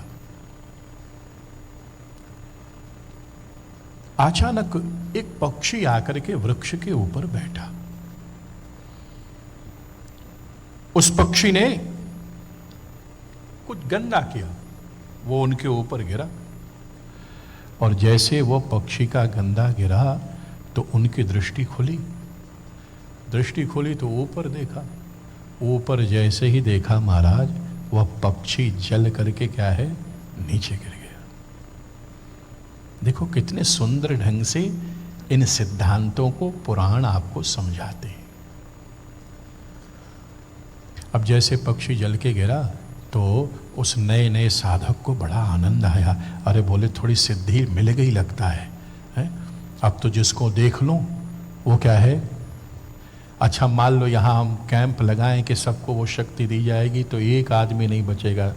कुछ तो दिन में आके लेंगे, कुछ कहेंगे नहीं नहीं गुरुजी हमको नहीं, लेकिन रात को फोन करके पूछेंगे गुरुजी हमको भी बताओ। सबके पास दो चार ऐसे हैं जिसको देख के जला लेना चाहते हो, नहीं? बड़ा आनंद आया। बोले अब तो शक्ति आ गई, शक्ति आ गई। थोड़ा भूख सा महसूस होने लगा। सोले चलो भिक्षा लेकर के आता हूं। भिक्षा लेने के लिए गए, एक दरवाजे पर पहुंचे। वहां जाकर के दरवाजे पर थोड़ा आवाज दी, माता भिक्षा दो, भिक्षा दो। वो जो माता थी वो पति की सेवा में थी। अब परेशान मत हो, पति की सेवा हम कहते हैं पत्नी की भी सेवा कर सकता है, पति कोई दिक्कत की बात नहीं। हाँ पकड़ लो कथा के बाद, गुरुजी हर जगह पत्नी ही कर रही है, पति को भी कुछ कराओ, पति से ही करवा लो। हाँ हमारा क्या फर्क पड़ता है, उलट दिया करो। जहां मान अच्छा न लगे उलट दो, कोई दिक्कत नहीं है। और वैसे भी हमारे यहां पति पत्नी में कोई भेद नहीं है, ध्यान दो। ये कहां से आपके मन में आ गया? हमारे यहां तो अर्धनारीश्वर माना गया, न पति श्रेष्ठ है न पत्नी श्रेष्ठ है। पति पत्नी दोनों क्या है, एकदम बराबर। यहां श्रेष्ठता हीनता का युद्ध है ही नहीं जी। अर्धनारीश्वर दोनों की आवश्यकता है। तो खैर, तो पत्नी की सेवा में रत थी तो इन्होंने भिक्षा मांगी, भिक्षा दो भिक्षा दो। थोड़ा विलंब हो गया। थोड़े विलंब के बाद वो पत्नी बेचारी आई तो अब इनको तो थोड़ा प्रभुता पाहि काहि मदनाहि। अब इनको तो लगा कि मेरे पास तो बड़ी तप की शक्ति आ गई है। जैसे वो पत्नी आई तो महाराज वो आंखें लाल करके इन्होंने देखा। पत्नी ने कहा, ए पंडित जी, हमको वो जंगल वाली चिड़िया न समझना। क्या पंडित जी, हमको वो जंगल वाली चिड़िया न समझना कि आंख से देख लोगे और हम जल जाएंगे। अब पंडित जी के ऊपर तो घड़ों पानी गिर गया कि अरे राम राम, हम तो इतने मंत्र जप करके, इतनी साधना करके यह सिद्धि हमने प्राप्त की कि हम किसी को देखें तो जल के गिर जाए, लेकिन ये चिड़िया वाली घटना तो नितांत अकेले में हुई, जंगल में तो ये थी नहीं माता, ये तो यहाँ है, इसको पता कैसे चला? नितांत अकेले में घटी हुई घटना के बारे में इसको ज्ञात कैसे हुआ? लगता है कि इस मां में भी कोई सिद्धि है और यह इसकी जो सिद्धि है वह हमसे बड़ी दिखाई देती है। तुरंत कौशिक ब्राह्मण ने कहा, मैं प्रणाम करता हूं और मैं आपसे एक निवेदन करता हूं कि आप कैसे एकांत में रह के जंगल की घटना को आपने जान लिया, आप इस सिद्धि से हमें अवगत कराएं। महिला ने कहा, देखो मैं अवगत तो करा देती, उसमें कोई दिक्कत नहीं है, अभी आप भिक्षा के लिए आए हो, अभी आप भिक्षा लो, प्रसाद पाओ। नहीं नहीं, मैं आपसे सीखना चाहता हूँ, यह सिद्धि कैसे आपको मिली? बोले, देखो हमारे पास समय नहीं है, हम बड़े व्यस्त हैं। तब बोले, जहां तक सिद्धि का सवाल है, मैंने न कोई मंत्र जपा न कोई कुछ किया। तब बोले, मैं जो सेवा कार्य करती हूं ना, उस सेवा को ही परमात्मा की सेवा मान के करती हूं, इतना ही हमने किया और कुछ नहीं हमको आता। नहीं नहीं, आप कुछ छुपा रहे हो, आप कुछ बताओ। तो कहे, अच्छा इतना इच्छा है ना, तो एक एड्रेस आपको देता हूं, आप वहां चले जाओ, वो आपको कुछ बताएंगे। ठीक, एड्रेस लिख के चल दिए। देखो, हम हमेशा कहते हैं, क्या सरल चीजें आदमी के समझ में नहीं आती। माँ ने सही बताया, क्या कि जिस काम को हम करती हैं उस काम को हम भगवान की ही सेवा मान के करती हैं, लेकिन आदमी का दिमाग कॉम्प्लिकेटेड हो ना, तो सरल बातें समझ में ही नहीं आती। एक किसी बहुत बड़े व्यापारी से पूछा गया कि बहुत बड़े व्यापारी बनने के लिए क्या जरूरत है? हमको बहुत अच्छी बात लगी। उन्होंने कहा, बहुत लोग बहुत बड़े व्यापारी इसलिए नहीं बन पाते कि बहुत बड़ा व्यापारी बनना मुश्किल है। ध्यान दो, उस व्यक्ति ने क्या कहा कि बहुत सफल होना किसी भी विधा में इसलिए मुश्किल नहीं है कि वह वास्तव में मुश्किल है। अच्छा, हम तो यही समझ रहे थे कि जितनी बड़ी सफलता उतनी बड़ी मुश्किलें। उसने कहा, नहीं, यह आपकी सोच भ्रामक है। तब बोले, मैं यह मानता हूं कि बहुत सफल होने के लिए आपको बहुत सरल होना होता है। बहुसंख्यक लोग उतने सरल नहीं होते, इसलिए वो जीवन में सफल नहीं होते। सरलता। परमात्मा ने भी कहा, हमको कौन पसंद है? भगवान ने कहा, वह नहीं जो ज्ञानी है, वह नहीं जो ध्यानी है। तब प्रभु हम आपको प्रेम करें, वो एक बात है, लेकिन कोई ऐसा भी रास्ता है क्या जिससे आप हमें प्रेम करने लगो? भगवान ने कहा, हाँ, तुम्हें प्रेम करना है तो तुम यज्ञ करो, तुम ध्यान करो, तुम जप करो, तुम तप करो। इससे क्या होगा? तुम परमात्मा को प्रेम करोगे। बोले, कोई ऐसा रास्ता है क्या जिससे प्रभु आप हमें प्रेम करने लगे? भगवान ने कहा, एक रास्ता है। क्या रास्ता है? बोले, बस सरल हो जाओ। निर्मल मन जन सो मोहि पावा, मोहि कपट क्षण। सरल हो जाओ। सरल होना सबसे मुश्किल है, और अब हमारा मस्तिष्क इतना कॉम्प्लिकेटेड हो गया है कि we are incapable completely to understand क्या सरलता। जब तक कॉम्प्लिकेशन न हो, अपने को कोई आनंद नहीं है। सीधी चीज सीधी दिखाई नहीं देती। हम तो एक संस्मरण कई बार सुनाते हैं, कई बार हम लोग घूमते रहते हैं ना, तो घूमते जाओ तो मैं गुरुजी का स्मरण करता हूं। गुरुजी कहीं जाते थे तो घर वाले पूछते थे, गुरुजी आप कितने बजे उठेंगे? तो गुरुजी से तो नहीं पूछे, हम लोग सेवा में रहे तो हम लोग से पूछे। तो प्रारंभ में हम लोग गुरुजी से पूछते थे, गुरुजी वो माता पूछ रही कितने बजे आप उठोगे, क्या बताना उसको। तो माता से पूछो कि उसके घर में लोग कितने बजे उठते हैं। अच्छा, तब बोले फिर उसमें आधा घंटा ऐड कर दो। क्या? देखो सरल, आधा घंटा ऐड कर दो। माता यदि कहती कि हम लोग 7 बजे उठते हैं तो उसमें आधा घंटा ऐड कर दो, बोल दो 7:30 बजे उठते। गुरुजी वो ये भी पूछ रहे क्या खाना है। अरे बोले इसमें क्या कंफ्यूजन है, बोल दो जो भगवान को भोग लग सकता है वो खाया जा सकता है, वो हमको भी पालेंगे। अच्छा, तो माता पूछी क्या गुरुजी कब जगेंगे। तो हमने कहा माता आप कब जगोगी। बोले नहीं हम तो 5:30 बजे जग जाते हैं। तो हमने कहा गुरुजी 6 बजे उठेंगे। और गुरुजी उठते थे कितने बजे? 3:30 बजे, नियम था 6:30 बजे। अच्छा, फिर वो उठेंगे तो क्या करना पड़ेगा, क्या भोजन की व्यवस्था रहेगी, क्या देना पड़ेगा। हमने कहा कि जो कुछ नहीं देना पड़ेगा, जो आप बनाओगे वही गुरुजी पालेंगे, कुछ विशेष करने की जरूरत नहीं है।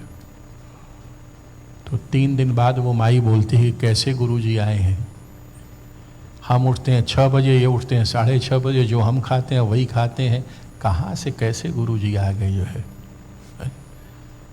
देखो अब इशू को कॉम्प्लिकेटेड करो, समझो इस बात को। ये उदाहरण, कोई गुरुजी आए, गुरुजी सुबह कितने बजे उठेंगे।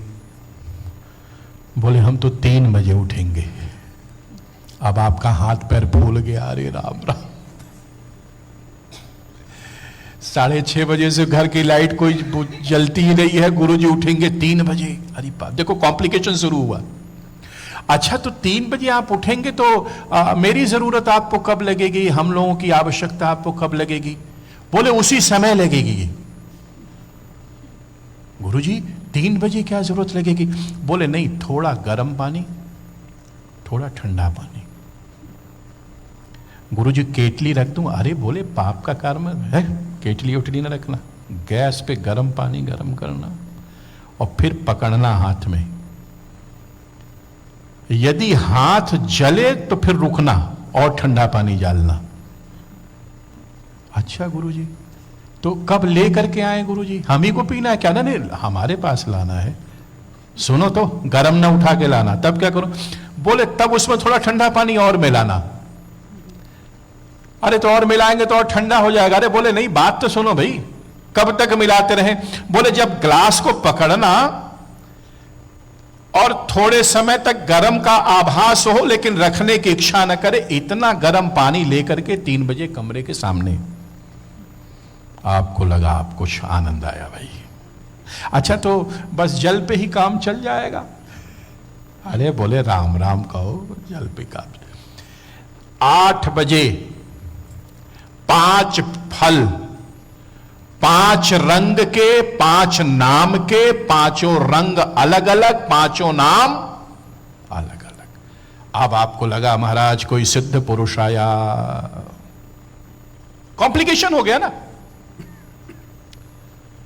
जितना मामला कॉम्प्लिकेटेड, आपकी महत्व बुद्धि उतनी बढ़ जाती है। यह मनोविज्ञान है।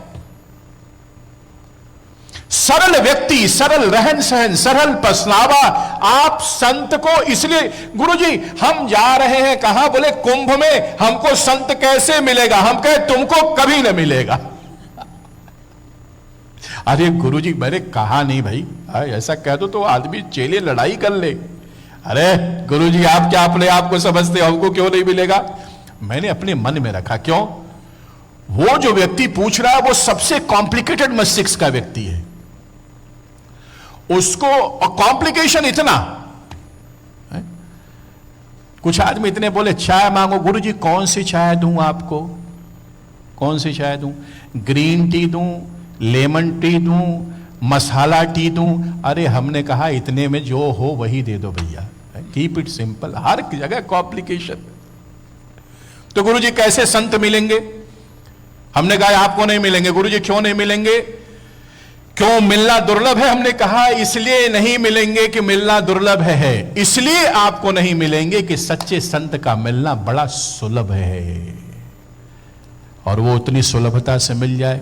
आप तो घूमोगे सिंहासन, आप तो खोजोगे लंबी व्यवस्था, आप संतों को खोजोगे मठ में, पंडाल में, कहां कहां ढूंढोगे।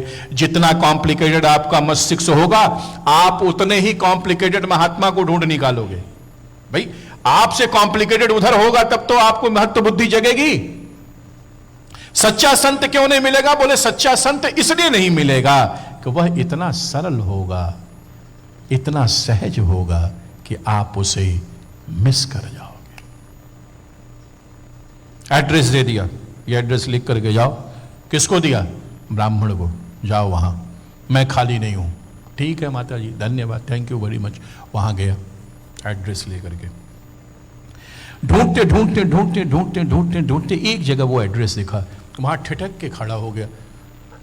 अब बाहर से खड़ा होकर देखता है तो जो एड्रेस है वहां भीतर बैठा हुआ व्यक्ति एक मीट का काम करने वाला है, कसाई है। ये स्टोरी हमारी नहीं है, पुराण कह रहा है, पुराण कह रहा है। ब्राह्मण ने मिलाया, माता ने एड्रेस तो ठीक दिया, मैंने ठीक लिखा, दुकान भी ठीक है, लेकिन इसमें तो कोई मांस बेच रहा है, हिंसा हो रही है। वो माई ने कहा ये सिद्ध है और हमसे भी सिद्ध है, तो ये हिंसा करने वाला सिद्ध कैसे हो सकता है? मांस बेचने वाला सिद्ध कैसे हो सकता है? इस उहा पोह में फिर मस्तिष्क जब द्वंद्व में होता है ना, तो कॉम्प्लिकेटेड हो जाता है। उसने कहा चलो कोई बात नहीं है, लेट मी ट्राई। क्या? श्रद्धा से नहीं गया, लेट मी ट्राई। भीतर प्रवेश कर गया। अब वो आदमी अपना मांस काटे जा रहा है, बेचे जा रहा है, काटे जा रहा है, बेचे जा रहा है। क्रोध आने लगा। चिड़िया जला के आया है, कोई सामान्य आदमी थोड़े। एक तो तुम्हारे घर में आए, तुम मांस बेच रहे हो, मैं इतना सिद्ध महात्मा, चिड़िया मेरे देखने से जल जाती है और तुम हमारे ऊपर ध्यान नहीं दे रहे हो। ऐसे जब क्रोध आना शुरू हुआ तो मांस विक्रेता ने अपनी निगाह उठाई, बोले महाराज जंगल में चिड़िया जला के आए हो। फिर माई के पास गए, माता ने मेरा परिचय दिया, अब तुम मेरे पास आए हो। उसके ऊपर तो फिर बड़ा परेशान, अरे बोले ये तो सारी घटना जानना है, सारे चेन ऑफ इवेंट्स। इसने ऐसा क्या किया? एक और भी कथा है, आपने सुनी होगी, वो नाम स्मरण में नहीं आ रहा, वो भी कसाई से संबंधित मिलती जुलती कथा। वो क्या करे कि वो भगवान को ही रख के तौले, शालिग्राम को। सुना? एक तरफ मांस और दूसरे तरफ शालिग्राम भगवान। एक भक्त पहुंचे तो उनको बड़ा कष्ट हुआ। अरे बोले हमारे शालिग्राम जी न स्नान हो रहा है, न इनका पूजन हो रहा, न अर्चन। ये कसाई आदमी तो इनको बाट के रूप में उपयोग कर रहा है। अरे बोले तेरा भला हो, दे इसे हमें। अरे बोले महाराज इसी से हम तौलते हैं। अरे बोला तेरा भला, दूसरा ले आ, दे इधर। तब संक्षिप्त में क्या वो लेकर के गए और खूब नहला धोला करके शालिग्राम भगवान को तिलक इत्यादि लगा करके सब कुछ रख करके तैयार किए। दिन भर तो भगवान रहे। रात को जैसे वो सोने लगे तो शालिग्राम भगवान ने कहा देखो आज पूजन कर लिए ठीक है, सुबह हमको नहला धुला के वहीं भेजो। हमको यहां आनंद नहीं है। पंडित जी ने कहा शालिग्राम भगवान को भी क्या हो गया, ले जाके दे आए। देखो इनका अर्थ क्या है। कथाएं तो आप सुनते हो, उसका अभिप्राय क्या है, तात्विक अभिप्राय। किस बात को ये कथाएं आपके सामने उद्घाटित करती हैं? बोले वो व्यक्ति खड़ा है, मांस तौलने वाला मांस तौले जा रहा। थोड़े समय बाद जब ग्राहक चले गए, बोला पंडित जी आप मेरे पास शिक्षा लेने आए हो? बोले हाँ मैं ये जानना चाहता हूं आपको इतनी सिद्धि कैसे मिल गई। हमको तो मछली वो पक्षी जलाया, उसके लिए बड़ी साधना करने पड़ी। मांस बेचने वाले ने कहा हमने तो कोई साधना मंत्र जब तो कुछ जाना नहीं, लेकिन आज जब भी हमने कभी तौला किसी को कम नहीं दिया, और यही काम हमको माता पिता से मिला, तो यही काम मैं करता हूं। न मेरी मारने में जो इच्छा है, न मेरी बचाने में है। इसी कर्म को मैं पूरे मनोभाव से करता हूं।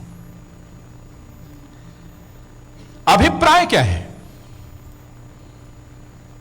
अभिप्राय यह है मेरे भाई कि कर्म में धर्म नहीं छुपा है, कर्म में छुपी हुई भावना में धर्म छुपा है। अनेकों कथाएं हैं। मर करके एक कथा व्यास है तो पंडित जी को कहना ठीक नहीं, आपके पंडित जी बड़े अच्छे हैं तो हम अपने लिए ही कहते हैं। एक जगह कह दिया तो पंडित जी हमारे नाराज हो गए, बोले गुरुजी आपने हमारी ही कथा सुना दी। अरे हमने कहा ला ला ला। और यहाँ के तो पंडित जी बहुत अच्छे लोग हैं, देखो राम जी और अद्भुत लोग, विद्वान लोग, सुरीले। तो कथा, वो मर करके आदमी गया कथा कहने वाला, और एक महिला भी गई, गणिका। गणिका कहां पहुंच गई? स्वर्ग में। और कथा कहने वाले व्यक्ति कहां पहुंच गए? है? अरे बोलो, इतना संकोच में क्यों हो? हम जा रहे हैं तो तुमको क्या दिक्कत है भेजने में? अपने लिए तेजी से कहा स्वर्ग में। तो वो महिला थोड़ी अलग तरह की थी, तो वो स्वर्ग में गई। और वो जो पूजन करने वाले है ना, नित्य संध्या, वो लंबा टीका, माला और सारी चीजें, पहुंच गए नरक में। जैसे वहां पहुंचे तो हंगामा खड़ा कर दिया। अरे बोलो कौन है इधर का मालिक? अरे बोले महाराज इधर के तो यमराज हैं। अरे क्या गलती हो गया? जब देखा पूजा पाठ किया, देखो हमारा पोशाक परिधान देखो, हमको इधर पटक दिया, और वो महिला को मैं जानता हूं उसको उधर उठा करके ले गए। बोले महाराज यहां कोई कभी गलती नहीं होती, यहां सब रिकॉर्ड रखा है सही सही। क्या रिकॉर्ड है? चित्रगुप्त, ऊपर का जो अकाउंटेंट है ना उसका नाम याद रखो। उसका नाम क्या है? हाँ, उससे मित्रता है आपकी? अरे थोड़ा बनाओ भाई। देखो चित्रगुप्त, हाँ महाराज। अरे देखो ये क्या पूछ रहे हैं, ये कह रहे हैं गलत जगह इनको ला दिया गया। चित्रगुप्त ने कहा नहीं महाराज बिल्कुल सही जगह ये आया है। अरे बोले हंगामा कर दिया, कह रहा है स्ट्राइक कर देंगे, भोजन पानी भी नहीं कर रहे हैं नरक में। बोले अच्छा महाराज आओ, क्या दिक्कत है? बोले हमने इतना पूजा पाठ किया, हमको यहां क्यों लाया गया? उन्होंने खोला, चित्रगुप्त ने, देखो ध्यान से सुनो। चित्रगुप्त ने खोला, ये क्या है? बोले ये आपके अकाउंट है। बोले जब जब आप पूजा करते थे ना और ये महिला नृत्य करती थी, तो आपके मन में पूजा करते समय यह विचार आता था कि कब पूजा पूरी होता और काश मैं भी उस महफिल में होता। पूजा तो आप रोज करते थे, अपनी इज्जत बचाने के लिए उसके महफिल में कभी नहीं गए, लेकिन पूजा करते समय भगवान का ध्यान कम रहे और ज्यादा ध्यान इस बात का रहे कि कब पूजा पूरी हो और काश मेरा भी ऐसा जीवन होता। कितने लोग बैठ के वहां नृत्य का आनंद ले रहे होंगे और मैं उस लाभ से वंचित रह गया। तो आप तो पूजा करते समय भी बराबर चिंतन करते थे क्या कि इस महिला के पास पहुंचे। बोले अच्छा आपको हमारे भाव का पता चल गया? बोले हाँ देखो ये रजिस्टर में लिखा है 1-1 मिनट का। बोले अच्छा तो उनका वाला दिखाइए, उन स्वर्ग में कैसे चली गई?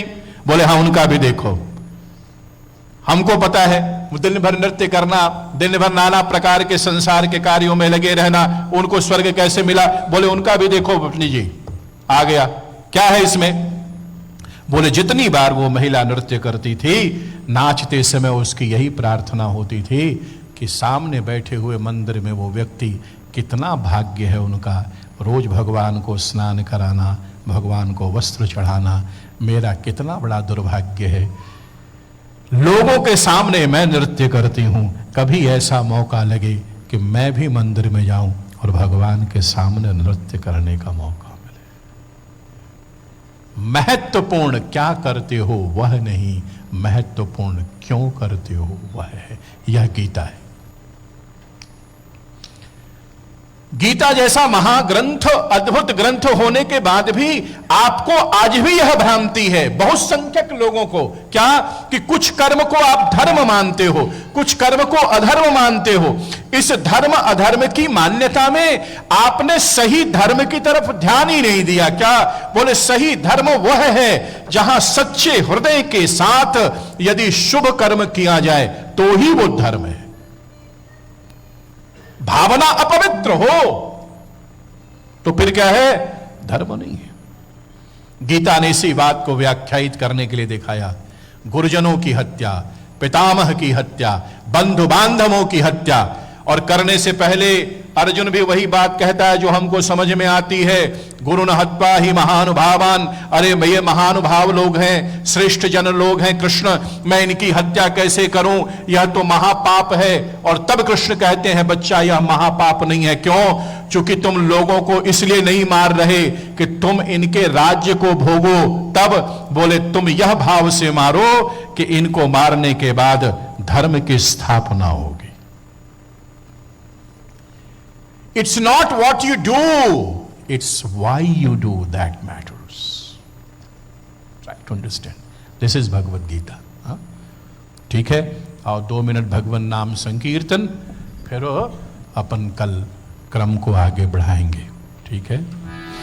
श्रीमन नारायण नारायण नारायण, नारायण नारायण नारायण, श्रीमन नारायण नारायण नारायण, श्रीमन नारायण नारायण नारायण, श्रीमन नारायण नारायण नारायण, श्रीमन नारायण नारायण नारायण, श्रीमन नारायण नारायण नारायण, श्रीमन नारायण नारायण नारायण, श्रीमन नारायण नारायण नारायण, श्रीमन नारायण नारायण नारायण, श्रीमन नारायण नारायण नारायण,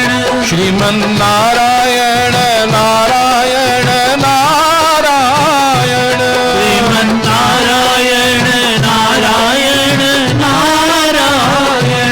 श्रीमन नारायण नारायण नारायण, श्रीमन नारायण नारायण नारायण। बोलिए श्री लक्ष्मी नारायण भगवान की, श्री बालकृष्ण भगवान की, श्री राम दरबार की, श्री हनुमान जी महाराज की, माता रानी की, सद्गुरुदेव भगवान की, गीता मात की, नमः पार्वती पतये हर हर महादेव।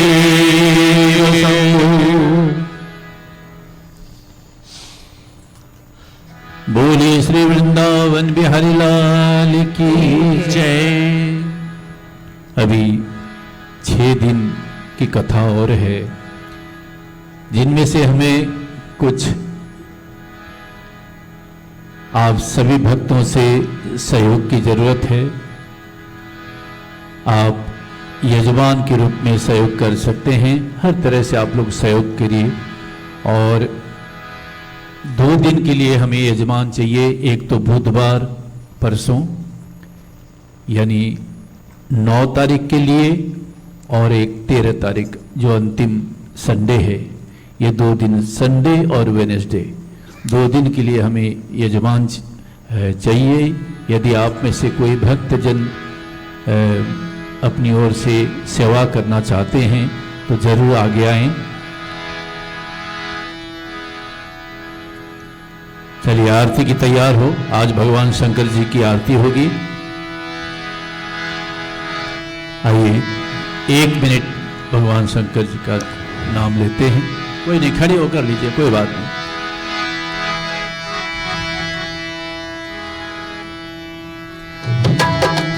जन जन का कल्याण करे मेरा शंभू बाबा, जन जन का कल्याण करे मेरा शंभू बाबा। थोड़ा सा पीछे आइएगा। जन जन का कल्याण करे मेरा शंभू बाबा, जन जन का कल्याण करे मेरा शंभू बाबा। हर मुश्किल आसान करे मेरा शंभू बाबा, हर मुश्किल आसान करे मेरा शंभू बाबा। जन जन का कल्याण करे मेरा शंभू बाबा, जन जन का कल्याण करे मेरा शंभू बाबा। हरि ओम नमः शिवाय। ओम नमः शिवाय। हरि ओम नमः शिवाय। चंद्रमा मनसो जातः चक्षुः सूर्यो अजायतः श्रोत्राद्वायुष प्राणस्य मुखादग्निरजायतः।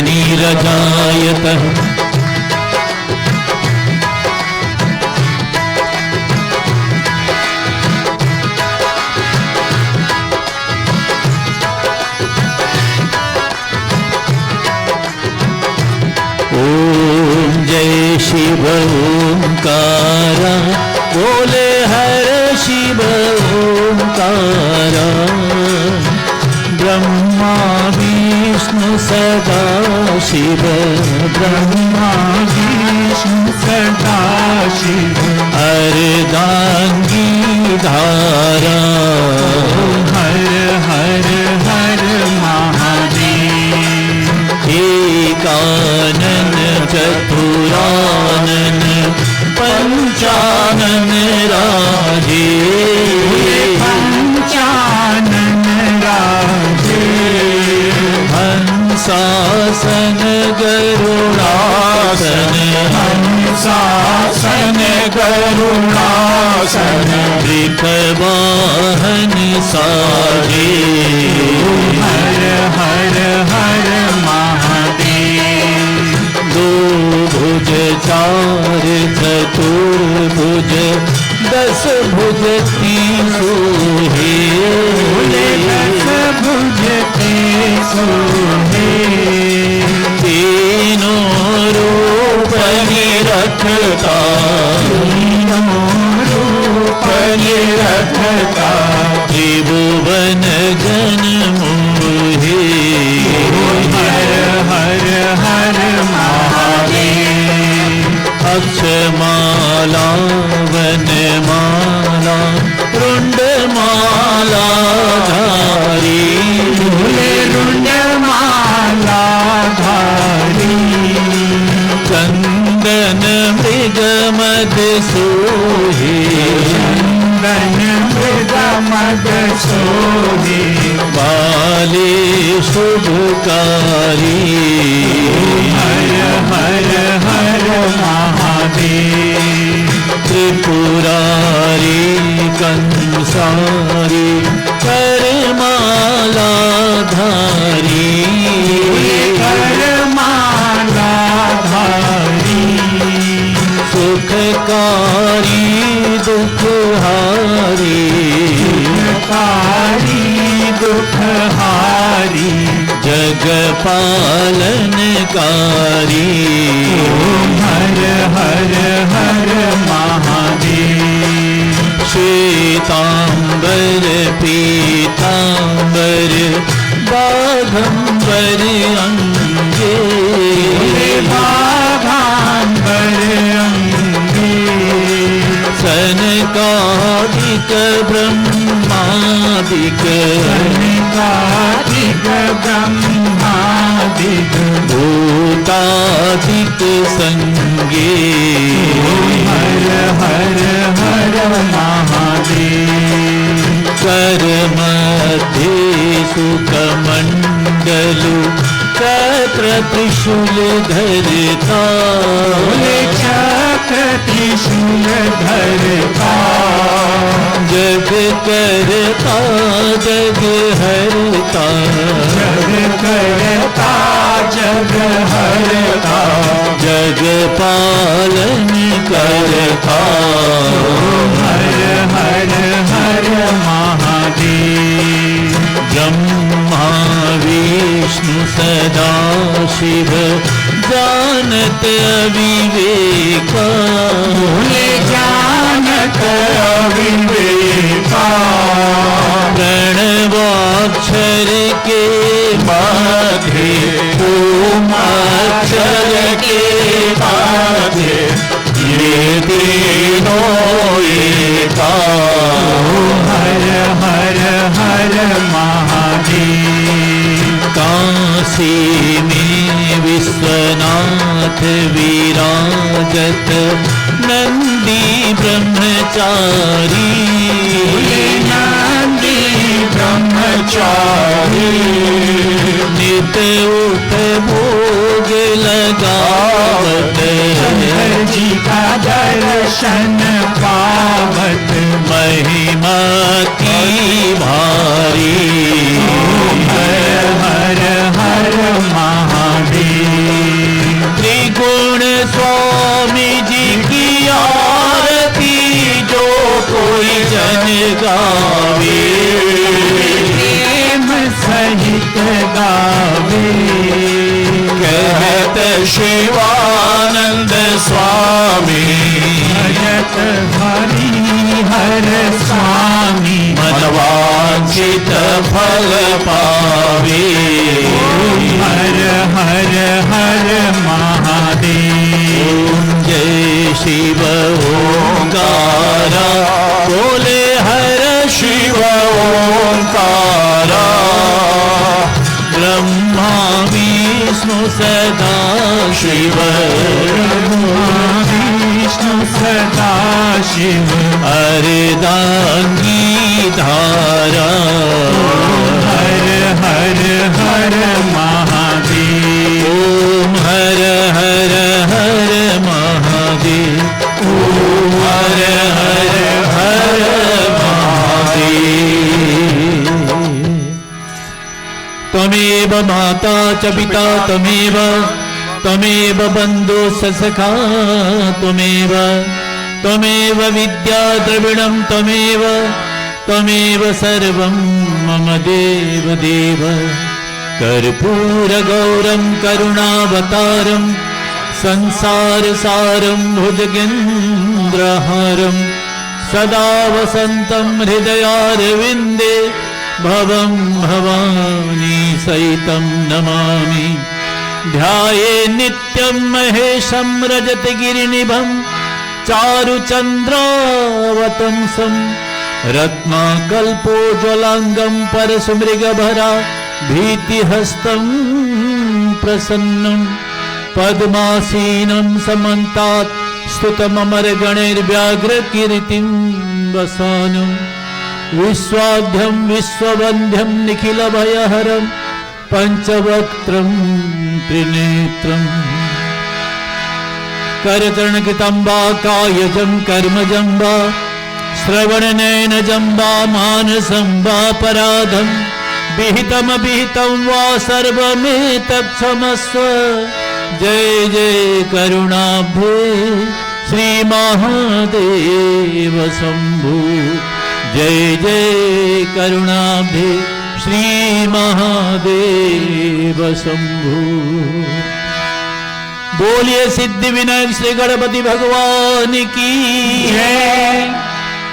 काशी विश्वनाथ भगवान की जय। उमापति महादेव की जय। मनकामनेश्वर महादेव की जय। गीता माता जी की जय। लक्ष्मी नारायण भगवान की जय। श्यामपति रामचंद्र भगवान की जय। वृंदावन बिहारी लाल की जय। पवन सुत हनुमान जी महाराज की जय। बाबा बालकनाथ भगवान की जय। अम्बे माता जी की जय। सद्गुरुदेव भगवान की जय। नवग्रह देवताओं की जय। आज के आनंद की जय। सभी भक्त जनों की जय।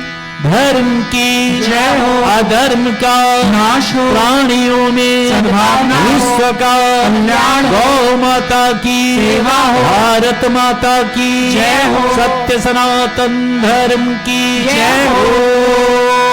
ओम नमः पार्वती पदे हर हर महादेव। देव शंभो। जय जय श्री राधेश्याम। माई मेरी सच्चिया जोता वाली माता दी त्वरी सदा ही जय। जय कार श्री वाली निदा वो साचे दरबार की जय। भक्तजन थोड़ा ध्यान दें, आज कुछ भक्तों ने धनराशि चढ़ाई है। जिगर पटेल एवं निशा पटेल $505, दीपेंदु सक्सेना $101, हितेश मिस्त्री $21, सूर्यांश एवं हरिवंश लाल सहोता $51, भरत एवं ललिता नरोत्तम $21, सिफाली $200। बहुत बहुत आप सभी को शुभकामना। आप लोग लाइनबद्ध होकर प्रसाद लेकर भोजनालय से भोजन प्रसाद भी लेकर जाएंगे, और आप सभी थोड़ा कल से थोड़ा समय पर आने का कष्ट करें। जय श्री राधे, जय श्री कृष्ण।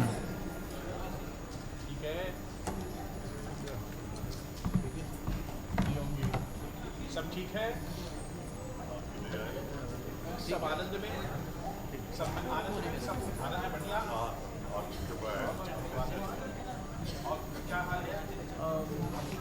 मेरे को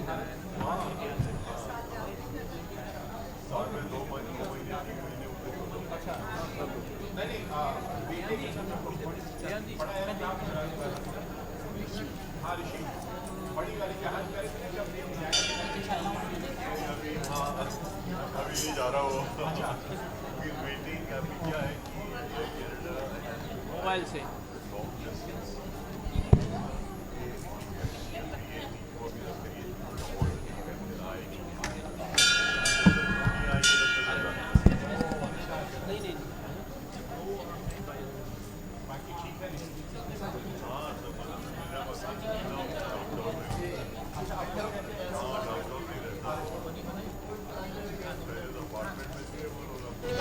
करने वालों को नहीं जानते हैं जग में कपि संकट।